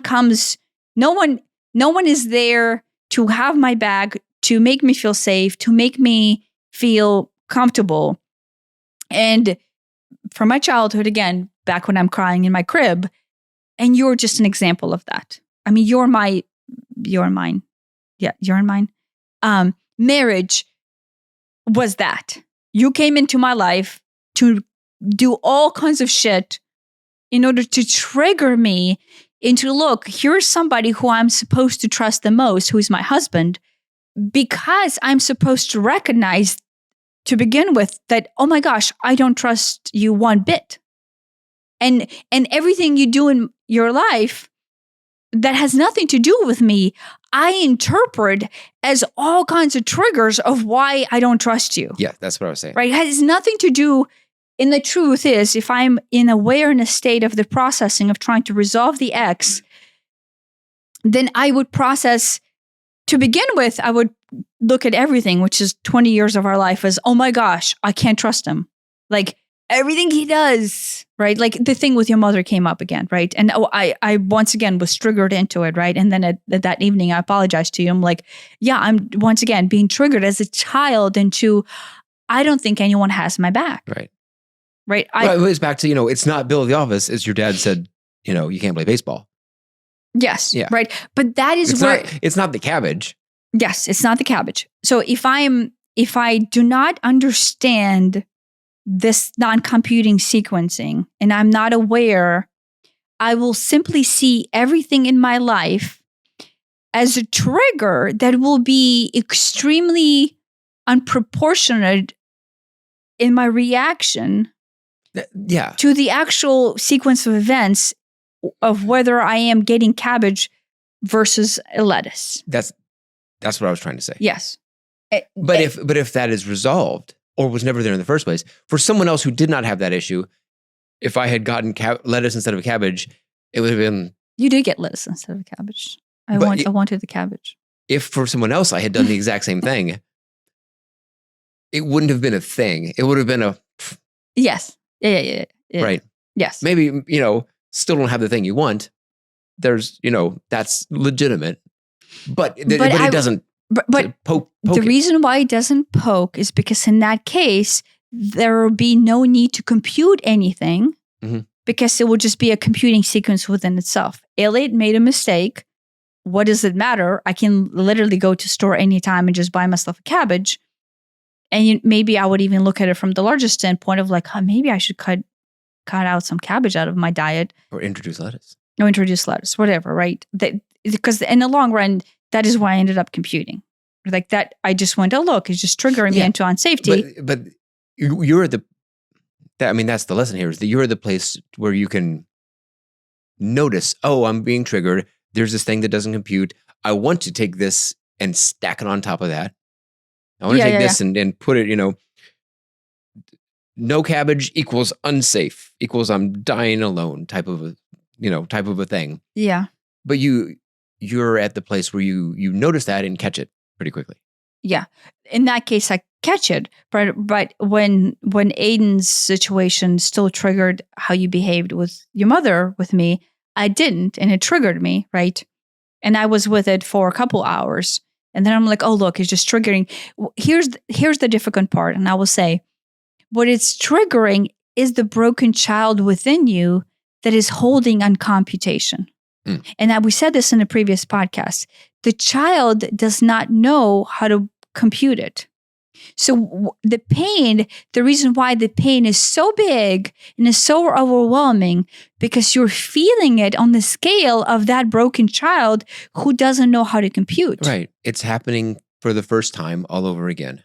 Yes. Right. But it's a great gift because it's actually taking you to the exact spot you need to go in order to introduce computation. Right. Introduce computation in that case is the acknowledgement that this is actually how you feel. That this overwhelm about you being triggered between the cabbage and the lettuce, and between you not being there to protect me, it has nothing to do with you, and it has nothing to do with cabbage, and it has everything to do with me being in the crib alone, crying, feeling abandoned and alone. But without the awareness of that, it becomes all about the cabbage. It's overwhelming, but the overwhelm is a tool for you to actually trickle it down into this childhood unprocessed trauma where it actually sits. Yeah. It's a great tool. It's it's the most overwhelming thing that will override your entire system for the best of it. Like literally it is what you need to do is you need to go into that complete overwhelm, because that is where you can release the uncomputing sequence. Because you can't solve it at the cabbage level. There's no solution to that. No. Again, that is just presented to you as an opportunity for you to touch the remnants. You look at it as a problem, but it is actually, here is a solution. It's a solution. The cabbage will be there as a solution. And then if you recognize this process and you go, look, I can take this as a solution, and I can go, where does it actually go on this formula of X's or of Y and Z's and B's in order to plug in order to complete the sequence into releasing the X and completing this computation. The other half of it is once you start the sequence of computing, one, you will recognize that there's not that many computations that you need to finish. Handful, like maybe even less than handful. I think 3 would be the average. Yeah. Usually there's 3 non-computing sequencing that are left from your childhood. And all the problems in your life actually stem out from those 3 non-computing sequencing. Right. If you stop and think about it, you'll be able to find the parallels to, oh my gosh, Bill at the office. Yeah, that does boil down to Dad told me I'm never going to be good at baseball. Yeah. All the problems in your life, quite literally all, I'm not even exaggerating, will boil down to at most 5, but realistically less than 3 non-computing sequencing. There's only 3 unresolved X's, and everything is basically there as probability formula solution. You're just, what you're trying to do, literally, you're trying to go, okay, can I take, if the formula is X equals Y plus Z plus B, your entire life, you're trying to plug in, okay, is Bill B, is Sally Z, is you're trying to plug in I think that's what those things what into I was trying to say earlier is that you're finding these examples that trigger you. With Bill at the office is triggering you. You're like, oh, is he? You try to plug him into the formula. You're looking for things to plug into the formula. In fact, you're actively seeking out more examples to plug into the manifesting formula. These issues in your life to resolve the formula, to try to solve the formula. Yeah. But you can't solve it at that level. You have to go down and solve it at the original level, which is harder and probably more painful. Yeah, and in fact, because Bill at the office, but in fact, Dad told me baseball. We're avoiding facing X. So if you recognize you're avoiding facing X, realize X is where I need to go. Grow some balls and go into the X's. Stop surface dwelling. So most of the world is surface dwelling, right? But you need to go into the pre-7 age to release the handful, but realistically less than 3 of unresolved sequencing, uncomputing sequences. Once you graduate into your life where you are constantly on the lookout for these non-computing sequencing, and you treat everything that comes into your life as an opportunity to resolve it, your entire system comes back online. Like you get your life force back a little bit at a time. Each opportunity that comes in feeds into the non-computing sequence, and you release more and more of these non-computing X's. What does that process look like? Okay, so Bill at the office triggered you about your dad baseball thing. What does the process look like? Is it the letting go, David Hawkins style? Yeah, so you could look at it as let go, but step 1 is realize that Bill has nothing to do with why you're pissed off at this moment. And 2 is, what is Bill there as a solution to my problem?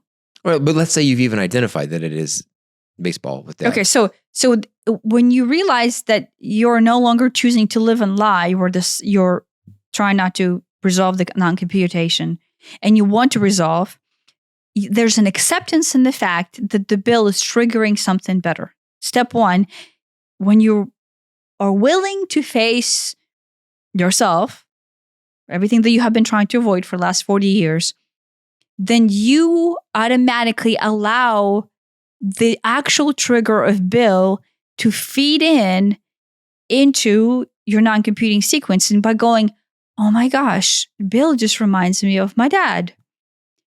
And then what you do with it is you allow yourself to feel the clusterfuck of shit that is unsurmountable pain, where you are in pain that your father thinks you're a piece of shit. Yeah. You sit and acknowledge the fact that what you're actually feeling is the pain that you never processed from your father thinking that you're a piece of shit. Right. And on top of that pain is all the because once you realize that Bill triggered that, you're like, oh, and my secondary teacher did, and all these, and so the weight of it only becomes greater over time because it's all ends up being piled on top of that. You're like, oh yes, it is dad, and dad was the main issue, but at the same time, all these other things almost create a pressure on it, which makes it even bigger, I think. No, I think that is the biggest thing. That's the biggest thing, but I think there's a realization that all these other things are just branches of that. Yeah, but that's the sequence of events you designed to make this formula even longer than it needs to be. Yeah. Pretend. Yeah. Yeah. But what you do is you sit and you acknowledge how you actually felt as a child. Abandoned, alone, no one has my back, and it fucking hurts. And that's the part that nobody wants to face, the fucking hurts part, right? And welcome the pain in. Which is why we're having this conversation, is no one wants to welcome the pain. No, it's like our whole life is designed to avoid pain at all costs. You have to welcome yourself being a broken child crying, feeling overwhelming amount of pain because you don't even know. Right. Like, I don't even know. I mean, And you have to acknowledge that as your truth. it hurts, but I liken it to ripping a Band-Aid off. It's like, yes, it hurts, but once it's off, as opposed to just peeling it slowly. It may hurt less at any given moment, but it's going to hurt less for so much more time that it just... I wouldn't even say that. Unless you go into that pain, it will never stop hurting. Maybe it's an infinite Band-Aid. It's basically miles and miles of duct tape taped to your body. Yeah. And your entire life will be duct tape. If you imagine your body is miles and miles long, and there's miles and miles long duct tape. Yeah. It either rip it all off or slowly peel it for the rest of your life. No, those are options. If you do not acknowledge what we're talking about right now, it is slowly peeling of that duct tape for miles and miles and miles. It will never end. But if you do it, then it's a couple inches and you just rip it off. And it hurts really bad. But you can get to the end of it. Learn to be okay with the pain. To be okay with the pain. In fact, welcome the pain. Because through the pain is of your childhood. Peace. Of your childhood. Yeah. And that's it. Our entire problem as a human race exists in us not wanting to face the pain that we felt before we could process pain. Face the pain at all. Sure, but especially that, because that's the deepest, hardest pain to deal with. Yes.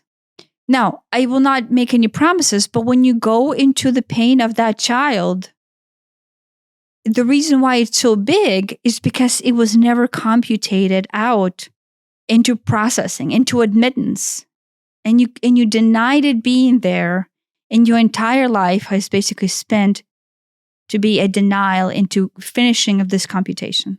You do not allow yourself to finish the computation because you're refusing to face the incredible amount of pain that seems completely overwhelming and seems completely unresolvable and all-encompassing, and you feel like you will not survive that much pain because that is how you felt as a child. And that's it. Here's solution to all life's problems. That's a wrap. I guess let's go ahead and address. I will just touch on it, but maybe this is a whole other half of a podcast. Is once you allow yourself to start computing and releasing these deep pains and these traumas, which, oh my gosh, just complete liberation. Your entire life force comes on board. It seems comical and funny that those things were even it. That's the thing. I don't want to say too many positive things right now in order to have this as a sales pitch, because it is really difficult journey to choose. So it will be hard. You basically have been avoiding this process all of your life. But the pain will never stop, and you will die feeling like you have not completed any of your life's mission. You've never even touched on the truth of what you came here to experience unless you do this work. That's it. If you choose to chicken out and commit suicide, or to choose not to finish the computation, you will die in this life in regret. Yeah. And you will reincarnate again and again and again, having repeat the cycle. Might as well face it now. Right. Because it's not actually as bad as we make it out to be. The reason why we feel like it's so bad is because the person who decided that it is so painful and it's so unsurmountable and it's so overwhelming is a child who had no clue what they were even thinking. Right. They were not equipped to deal with it. Yes. And so to them, it is unsurmountable. But that is what we hold as our truth today. Yeah. We think it's unsurmountable. We just keep that. Yeah, because we just inherit that from our childhood. For our whole life. Yeah, our child decided that. We adopted that as our truth, and we have spent 40 years, 60 years, 70 years running away from it. And we decided, oh, that's too much pain. I'm not going to go there. And I know many people who are in that position. And what's sad is that they're going to die there, and they were going to have to reincarnate here to repeat the cycle over and over and over. Our Sunday expedition to the election thing was a room full of those people. Mm-hmm. Yes.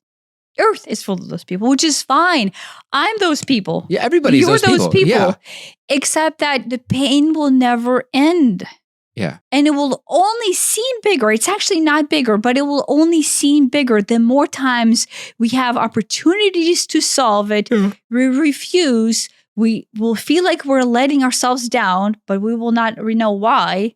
Right. There's something there.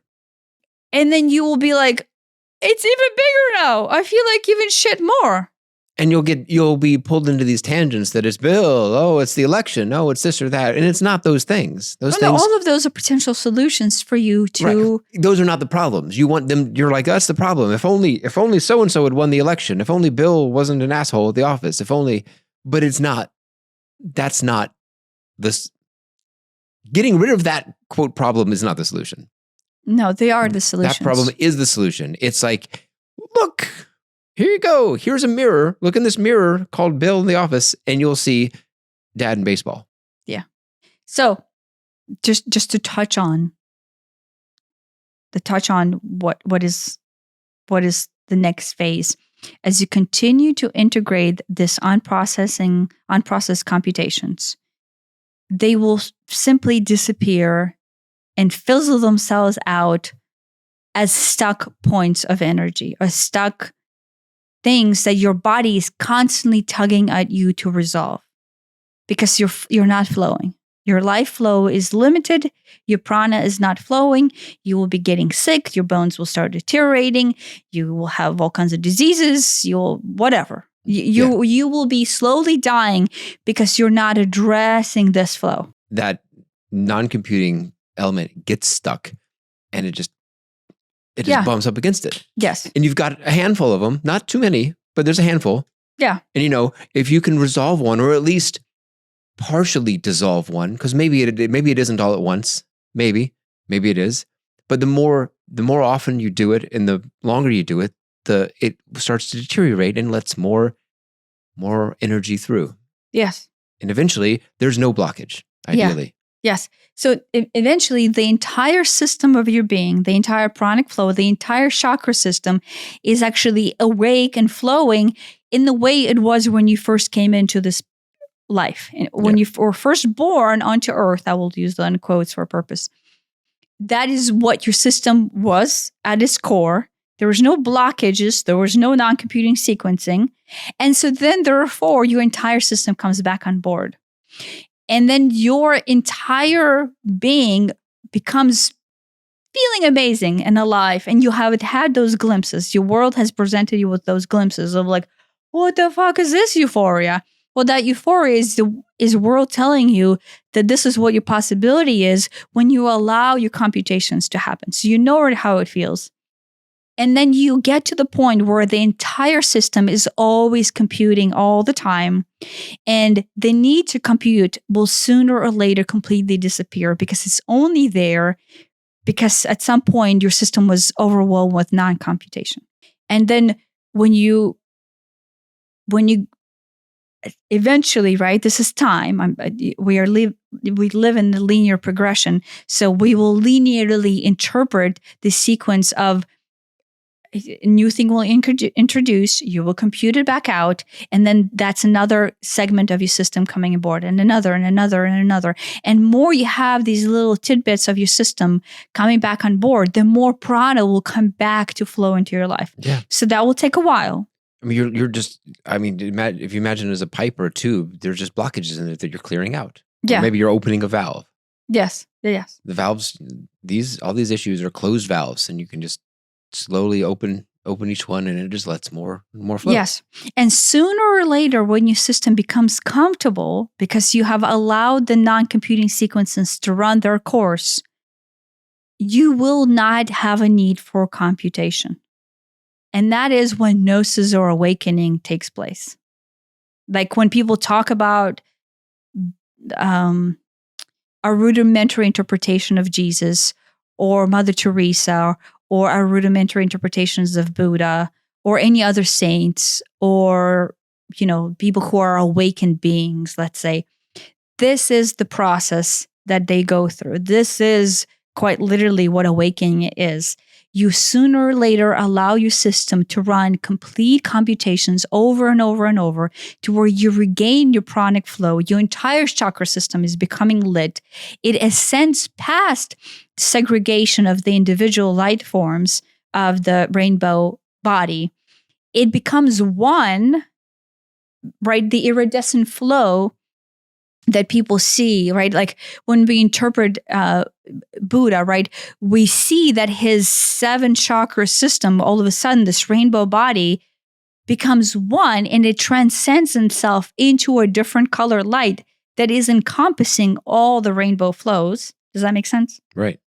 And then you becoming an ascended being, which is what people talk about, ascended beings, because the computation is no longer needing to run its course, because you are now at all times computing simultaneously, but basically to some extent, there's zero need to compute, because there's no such thing as computation, because you have surpassed the human sequencing of fear and blockage. Right. Because the whole point, back to the beginning of computing, is to make sure everything's okay. Yes. You're no longer living in the need to compute, because now you're an awakening being, having congealed the entire system, your entire chakra system, into one complete flow, and you're ever expanded into gnosis, into enlightenment, into light body.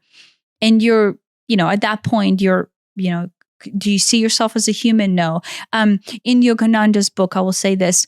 He talks about his masters dying and ascending their form of earthy being, of the chakra system, and then becoming the light being, of the light form, right? And he talks about his master coming to visit like people on earth. And people are like, oh yeah, I don't remember what his name is, but oh yeah, such and such came and saw me. And Yogananda's like, what do you mean he came and saw you? And the lady, because this was back in the olden days in India, did not know he died. And she didn't think there was anything weird that this dude came and visited her and they had tea together or whatever the heck you have in India.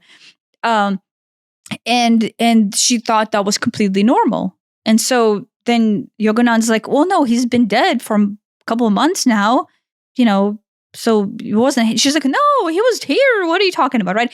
And she thinks that Yogananda's crazy, but in her way, she had no clue that he passed away. Right. And he is there now choosing computation. That's what I was trying to explain to you. I will bring this back in. Syrian race does not know what it is like not to compute. And so therefore they choose an experience, just like the ascended master of Yogananda chose an experience into computation to bring his body from the standpoint of enlightened being, from the entire sequence of light, down into the chakra system of our rainbow body. That is our limited light spectrum. But he's interpreting his human existence into the choice of computation that is never interrupted, but is interpreted as a human form, right? But at any point, he can then go, oh, okay, I'm done with this computation, and then I can ascend back into conjoined sequence of the light form that is my light body. Does that make sense? This is too much? I think so. Is that too much for this podcast? Probably. No, to me, this is the exciting part, is because I want to explore that. I'm still just trying to get from 1 to 2. No, believe me, I'm there, and it is a very fun place to be, because stage 3 is the masterclass level thing. Well, no, stage 3 stage 1 would be us designing the broken sequencing of the computation and us even not knowing that. Let's say stage 2 would be us becoming aware that there is such thing as uninterrupted sequencing and starting to go, wait, how do I work with it?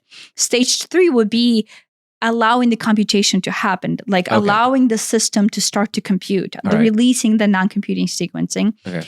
And that is when you allow your entire rainbow body to actually create synergy and flow, and you become a whole human being. Okay. You restore your health. You restore your entire being. I didn't have that extra stage 1 in there. Interestingly, think about this. They want this to be 1, 2, and 3 in that particular way, but that also coincides with our idea of 3-dimensionality, right? Our idea of 3-dimensionality is interpreting our body in the sequence of a light form that is our rainbow spectrum of color. That is, right, our limited form of interpretation of reality. 3-dimensional interpretation of reality equates to our limited light spectrum that we interpret. Yeah. That's super exciting. Right? And so then next interpretation of our form is after the dimensionality of the separation, perceived separation from the standpoint of the t-shirt thing that everybody wears, but they don't know what the fuck it means. The wall. The prism? Pink Floyd? Yeah, what's the album called? The Wall. The Wall. Okay, the reason why it's called The Wall is because it represents the veil, right? And it represents the veil is because we are one source of light coming in, having our 3-dimensional human experience as the separation of one source of light into the segregated broken pieces of our chakra system.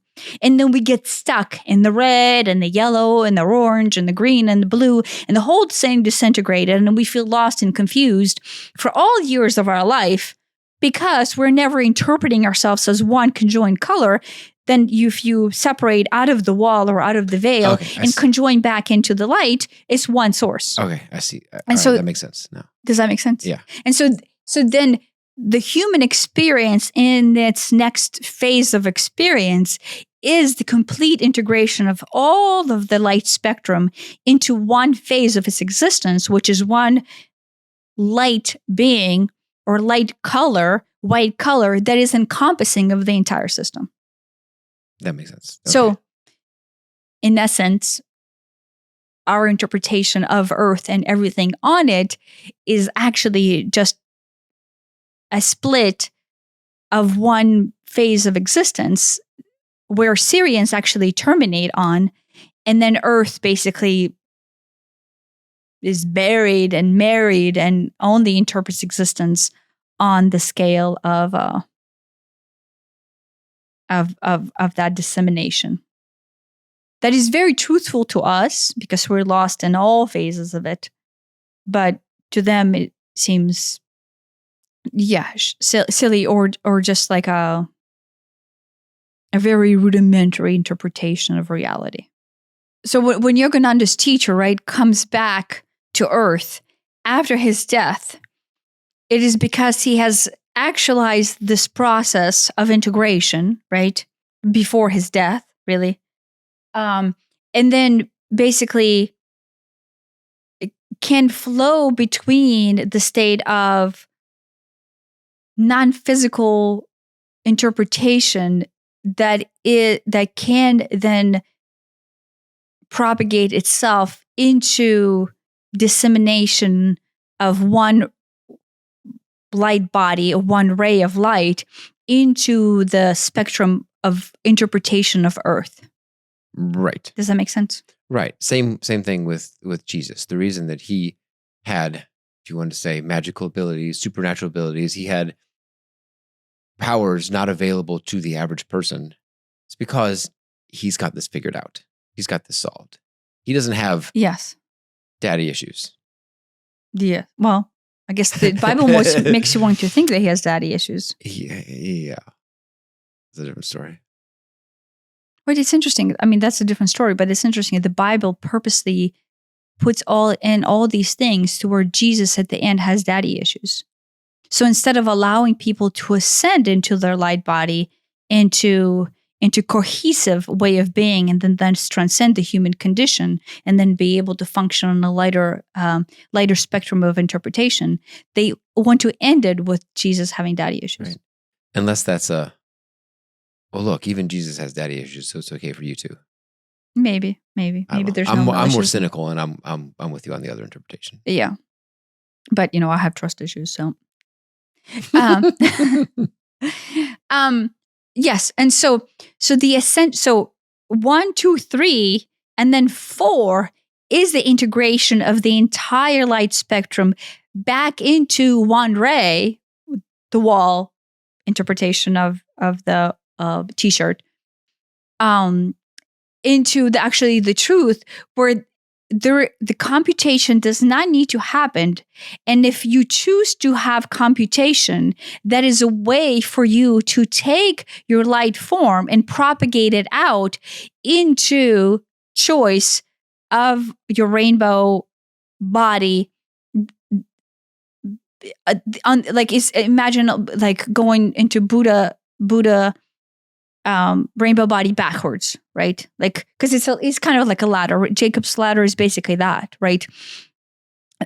Buddha can start with complete disintegration of the entire chakra system, where the reds and the yellows and the orange are just like running rampant, and then the fact that there's even a blue or green, it doesn't even exist, and then you're basically just lost in whatever daddy issues, let's say, right? But when you start to integrate through the process 2 and 3 and allow the entire system cohesion and to come on board as one, right? Then Buddha sends his rainbow body and starts to glow. But that glow eventually, if you look at that drawing of the Buddha, if you could put it up here. That's not Buddha. That's someone else. Oh, whatever. Isn't it? Whatever that is. Oh, yeah. I know the drawing you're thinking of. Yeah, right. Well, no, but the Buddha had rainbow body that they talk about, but that drawing is not Buddha. I thought this was one of the Indian Buddhist teachers. I thought this was one of the. I thought that was a Hindu thing, not a Buddhist thing. I know the exact. The William Henry talks about it all the time. Yeah, yeah. The rainbow body. I thought that was a Hindu thing, not a.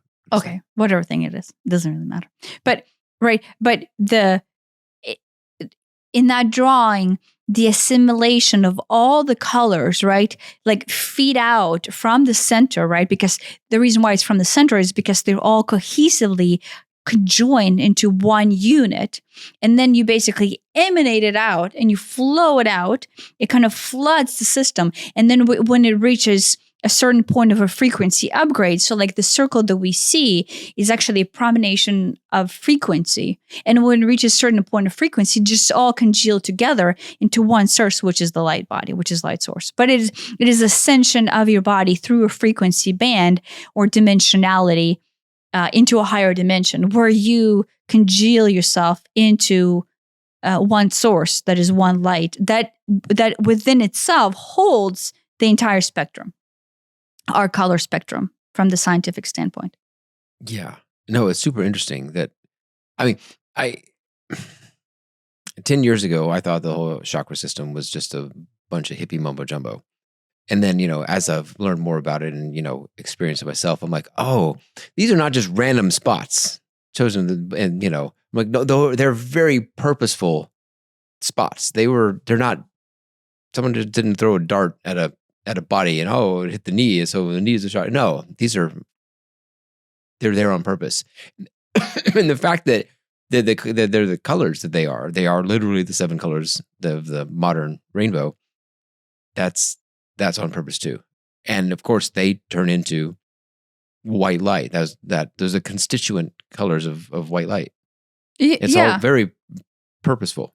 Well, it's purposeful because that is literally what the design of Earth is. Yeah, that's what I mean. The entire design of Earth, when it's like, here's a clue here's a clue as to the nature of reality, of the human experience. And it's there. It's just there. And everyone's like, oh, yeah. Well, no. Chakra is okay. Yeah, but I will just go ahead and say it. But like when Syrians came in and established the idea of a human experience, right? The human experience had to be derived out of the larger picture of the whole. And because it had to be more in depth and more visceral than the Syrian interpretation of experience, they wanted more depth, right? They wanted more visceral enlightenment, right? They wanted larger scale. The only way you can build scale is you can take an existing thing and break it down into its subparticles, right? So then what they did, I remember doing this, is you take what you are able to interpret, right? Which is what they're able to interpret is this oneness of light. And then they can take this light and they can go, well, look, I can draw an experience. I can design an experience by going into the interpretation of this array. But with them, it stopped at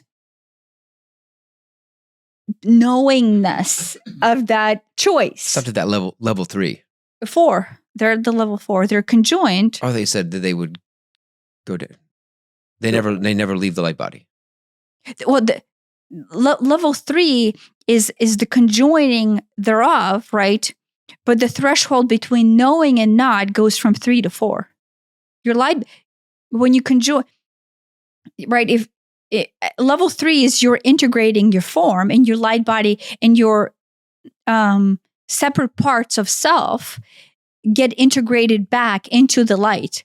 But when you integrate back into the light, you then conjoin the threshold between the frequency of the 3rd and the 4th, veil or not, wall and not, and then you choose through awareness of like, oh, you reach so much awareness of what this actually is to where when you don't need to compute anymore, then you go, oh, look, boom, light body. Right. And the light body, in its a complete form of awareness, crosses the threshold and goes into complete awareness as a light body. But from that awareness, you're going on to example, you can transcend back down into an experience of propagation of this, but with the awareness thereof. Does that make sense? What did you ask me? No, I don't know what I asked, but that makes sense. Right. So Syrian culture, when they designed the human experience, could go into the concept of dissemination into the light form, right? Because I remember coming here and going into the rainbow body interpretation and the physicality, but with all knowing of thereof, right? When Christianity talks about angel coming in and the angel deciding to take on a human form and the angel like does human shit and for all intents and purposes we think it's an angel but we don't know it. But angel knows that he's an angel. Yeah. An angel knows that he's choosing to take on this form in order to perform a human task in the right. 3-dimensional form. Right. And then blips back out out of it. In the same way that when we put on the VR goggles and we're out Beat Sabering or whatever it is, we're here in the real world playing the game. The angels still in the angelic plane, but they can also come down here, manifest down here, and play the game. Yeah. So human experience created, I'm not saying it's completely by the Syrians, but Syrians are the ones who embedded this dissemination because it came directly from the comprehension of the heightened expression of their experience. But then the thought process is, this is going to sound rude, but what if we just fucked all this up and not remembered? And that is what humanity is. I mean, that's what everybody says, is that humanity is, we're all these fully awakened souls that are like, hey, you know what sounds fun? Forgetting it all and going down and having a blast down on Earth. That'll be a fun ride. And then we're down here going, I don't know what's going on. Yeah, Daddy said something. It is absolutely beautiful. It is just like if you actually go up there and see the accomplishment of this. Right. It's like I'm great. I'm here on the ground and I'm perfectly fine and safe and everything's fine. What if I strap myself into a roller coaster and get flung around at 100 miles an hour? That'll be fun. It's like the knowledge equivalent of that. Yeah. What that is to G-forces on your body human life is with knowledge. Yeah. No, and so it And then there are parts we really regret it, and maybe I shouldn't have done this. Is it too late to back out? It's not a terrible analogy. No, it's absolutely great, right? But the depth of experience, we are producing so much information about the depth of experience out of Earth. I mean, the amount of data that is coming out of us is just next level. What's interesting is the amount of computation that we run day to day that actually compute, right, is amazing amount of data. But the non-computing sequencing generates so much depth to where then the computing sequences actually, it makes room for more depth. It makes deeper depth. Does that make sense? Yeah. There's in the non-computing sequences produce their own information in a different way. It actually produces space for more computing sequencing. Does that make sense? I'm not sure it does. Okay, that's how it works. So the more time we spend in the non-computing sequencing, right, the more, right, if we're a trunk on the tree, the more time we spend non-computing, where those like psychedelic, never-ending spirals that, like, when you dive into one, there's a whole other world in it, and there's a whole other world into there's a whole other world. Like a Mandelbrot? Yeah. That is what it's doing, right? Non-computing sequence produces so much inertia, right? And because the more time you spend shutting down processing, the more you dive deep and deep. And so the Mandelbrot effect just takes you deeper and deeper and deeper. And it's actually designing space. It's growing space. You know how they say space is growing? That is what it's doing. It's growing space. And so then the second computation comes into fruition, all of that space gets filled with the truth of you and I. No need to compute. Therefore, the depth of experience where you're non-computing just expands. And so then the universe expands into that space, because that space, in our case, we have the ultimate power to create it, right? The Syrians almost don't have as much power to create that space, because when they dive into the space of expression, their awareness doesn't have that much inertia to grow the Mandelbrot sequence, right? So human race has the most potential for expansion and growth, because the density of our inertia is so stubborn, or so fucked up, however you want to look at it. We have the hammers to hammer it down. Yeah. Because when you're in the form of awareness and you are surrendered and at peace and at oneness, and you're simply propagating yourself, you're propagating yourself through an existing pathways of expression. And Earth is quite literally digging out new pathways. But we came here to do the grunt work through this blindness and unawareness to build in the biggest depths of expression. Like, so I say, like, we are not victims to this process. We are, in fact, making the depth of this process and the beauty of it. We're the beneficiaries of this process. We're the beneficiaries, but we're also the designers thereof. Yeah. Right? When our Syrian mindset comes in to do this expression knowingly, right? Like in my case, I realize now knowingly, right? My Syrian consciousness is here knowingly propagating this depth, and the depth of expression, and the depth of trauma, and the depth of pain, and that desire to unprocess it. I created all of these amazing pathways into expression for the entire universe to propagate down on the Mandelbrot set style. And each one of them is more real than the next, right?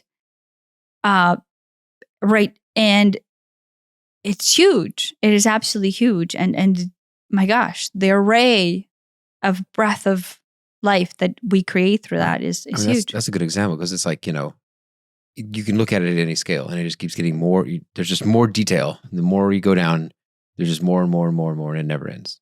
Yeah. Right. And interestingly, I'm pinch to zooming apparently. yeah. Right. But that's it. Like from the larger standpoint, that is the human experience. Right. I find it extremely fascinating. And I guess it feels like home for me to look at it from the standpoint of, let's say, where I can connect to myself from the expression of the Syrian interpretation of reality, and then how I choose to interpret myself on Earth. That feels more real to me. But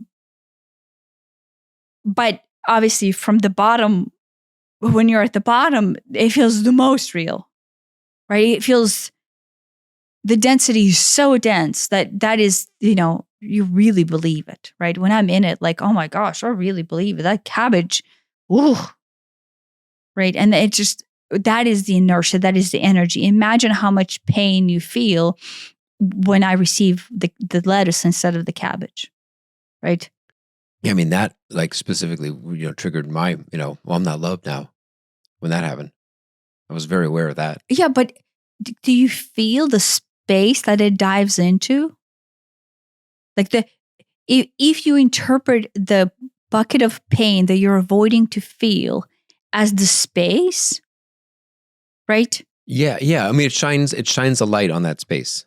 Yes. It's like, oh, look at this void. Right. Here's I will point this out. The goal, right? Because it, I think Syrians will get a lot of hammering if they get, because we're the ones who designed the experience. And so then you'll be like, well, all the fucked uppery is due to their fault. The goal was to be in this space, to be able to separate out the various points of chakra light and experience them in a very individualized form, to create on computing sequencing, and then very quickly be able to compute them back in. The goal was never to live with it and suffer. Suffering was never the goal. Right. But at some point, maybe I need to ask this question, is what caused the sequencing to stop computing quickly?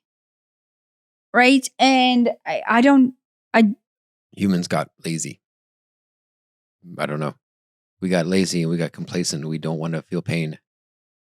The goal, everybody came here to feel this pain in order to create space. Mendel brought themselves down to hold the non-computing sequencing for a little bit and then very quickly complete the computation in order to expand the experience of the entire universe. But I mean, the animals don't want to feel pain. It's so institutionalized, not feeling pain, that hospitals and doctors are graded on how much pain did the patient feel. And it's like, that's the wrong thing to grade. Your service at a hospital is not, did they keep you out of pain? It's, did they keep you alive? Did they keep you healthy? Are you better off now than before? But if you felt pain, that does not mean that they did a bad job. That's like a huge miscarriage of justice that it is even like that. But that is a perfect example of our desire to avoid pain at all costs. Yeah, but that's just a narrative in the physical space that expands out of our emotional state of being. Yeah, that's what I mean. Yeah, but I guess maybe I can probably get an answer to this right now. But to begin with, we had to decide to sit with the emotional pain and on computing sequencing for much longer than anyone intended. Do you know what I mean? The depth of suffering propagated it much deeper than it needed to be. Through maybe it hurt more than it was ever intended, and since it hurt more, there's a tendency to avoid it. And when we start avoiding it, it's easy to keep avoiding it.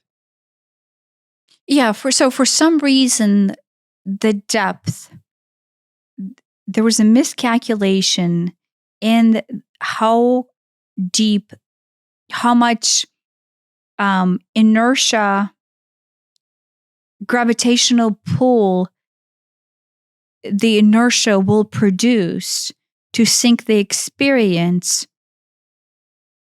further down than the calculated progression of dissemination of one ray of light into the propagation sequencing. And then the inertia expanded out the root much bigger than it was intended to be, which actually produced its own very real and positive results. But that is the difference, is somehow the chakra system, the light sequence system made the band of red much larger than intended or than first thought of, which you're on the scientific end of shit, so you might know what that means.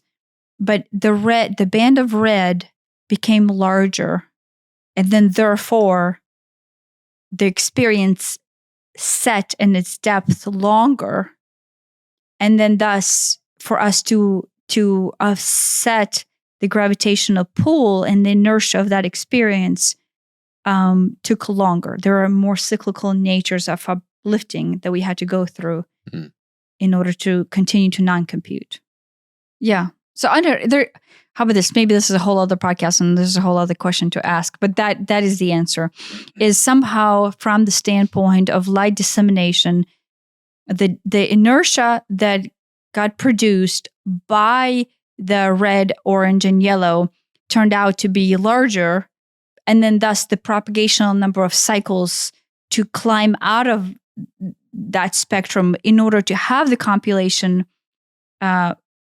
balance out became more involved. Now, question is, like, by whose design or accidentally? And I guess I would never think that anything is accidental. So I don't know. Yeah, but accident or not, we wouldn't be here if it wasn't that case. Yeah. We wouldn't be right here, right now, if it wasn't that case. So even if it was, quote, unintentional, it worked out like this for a reason. Yeah, I mean, evolutionary, obviously, it worked out to a huge benefit of the entire universe. But I wonder if there were manipulation by other species to where the Syrian directive got tweaked. Just because the Syrian race did not see it going that way, therefore, hence the surprise on my end. But it's because it's the knowledge that I don't have and the answer of why the inertia caused different dissemination of the light. Yeah, I don't know. It's interesting. It's the part I'm excited about now. Yep. That's it. That's it. Did it. Everybody's enlightened and one with their white light body. I'm assuming you'll still be here next time. Thanks for listening.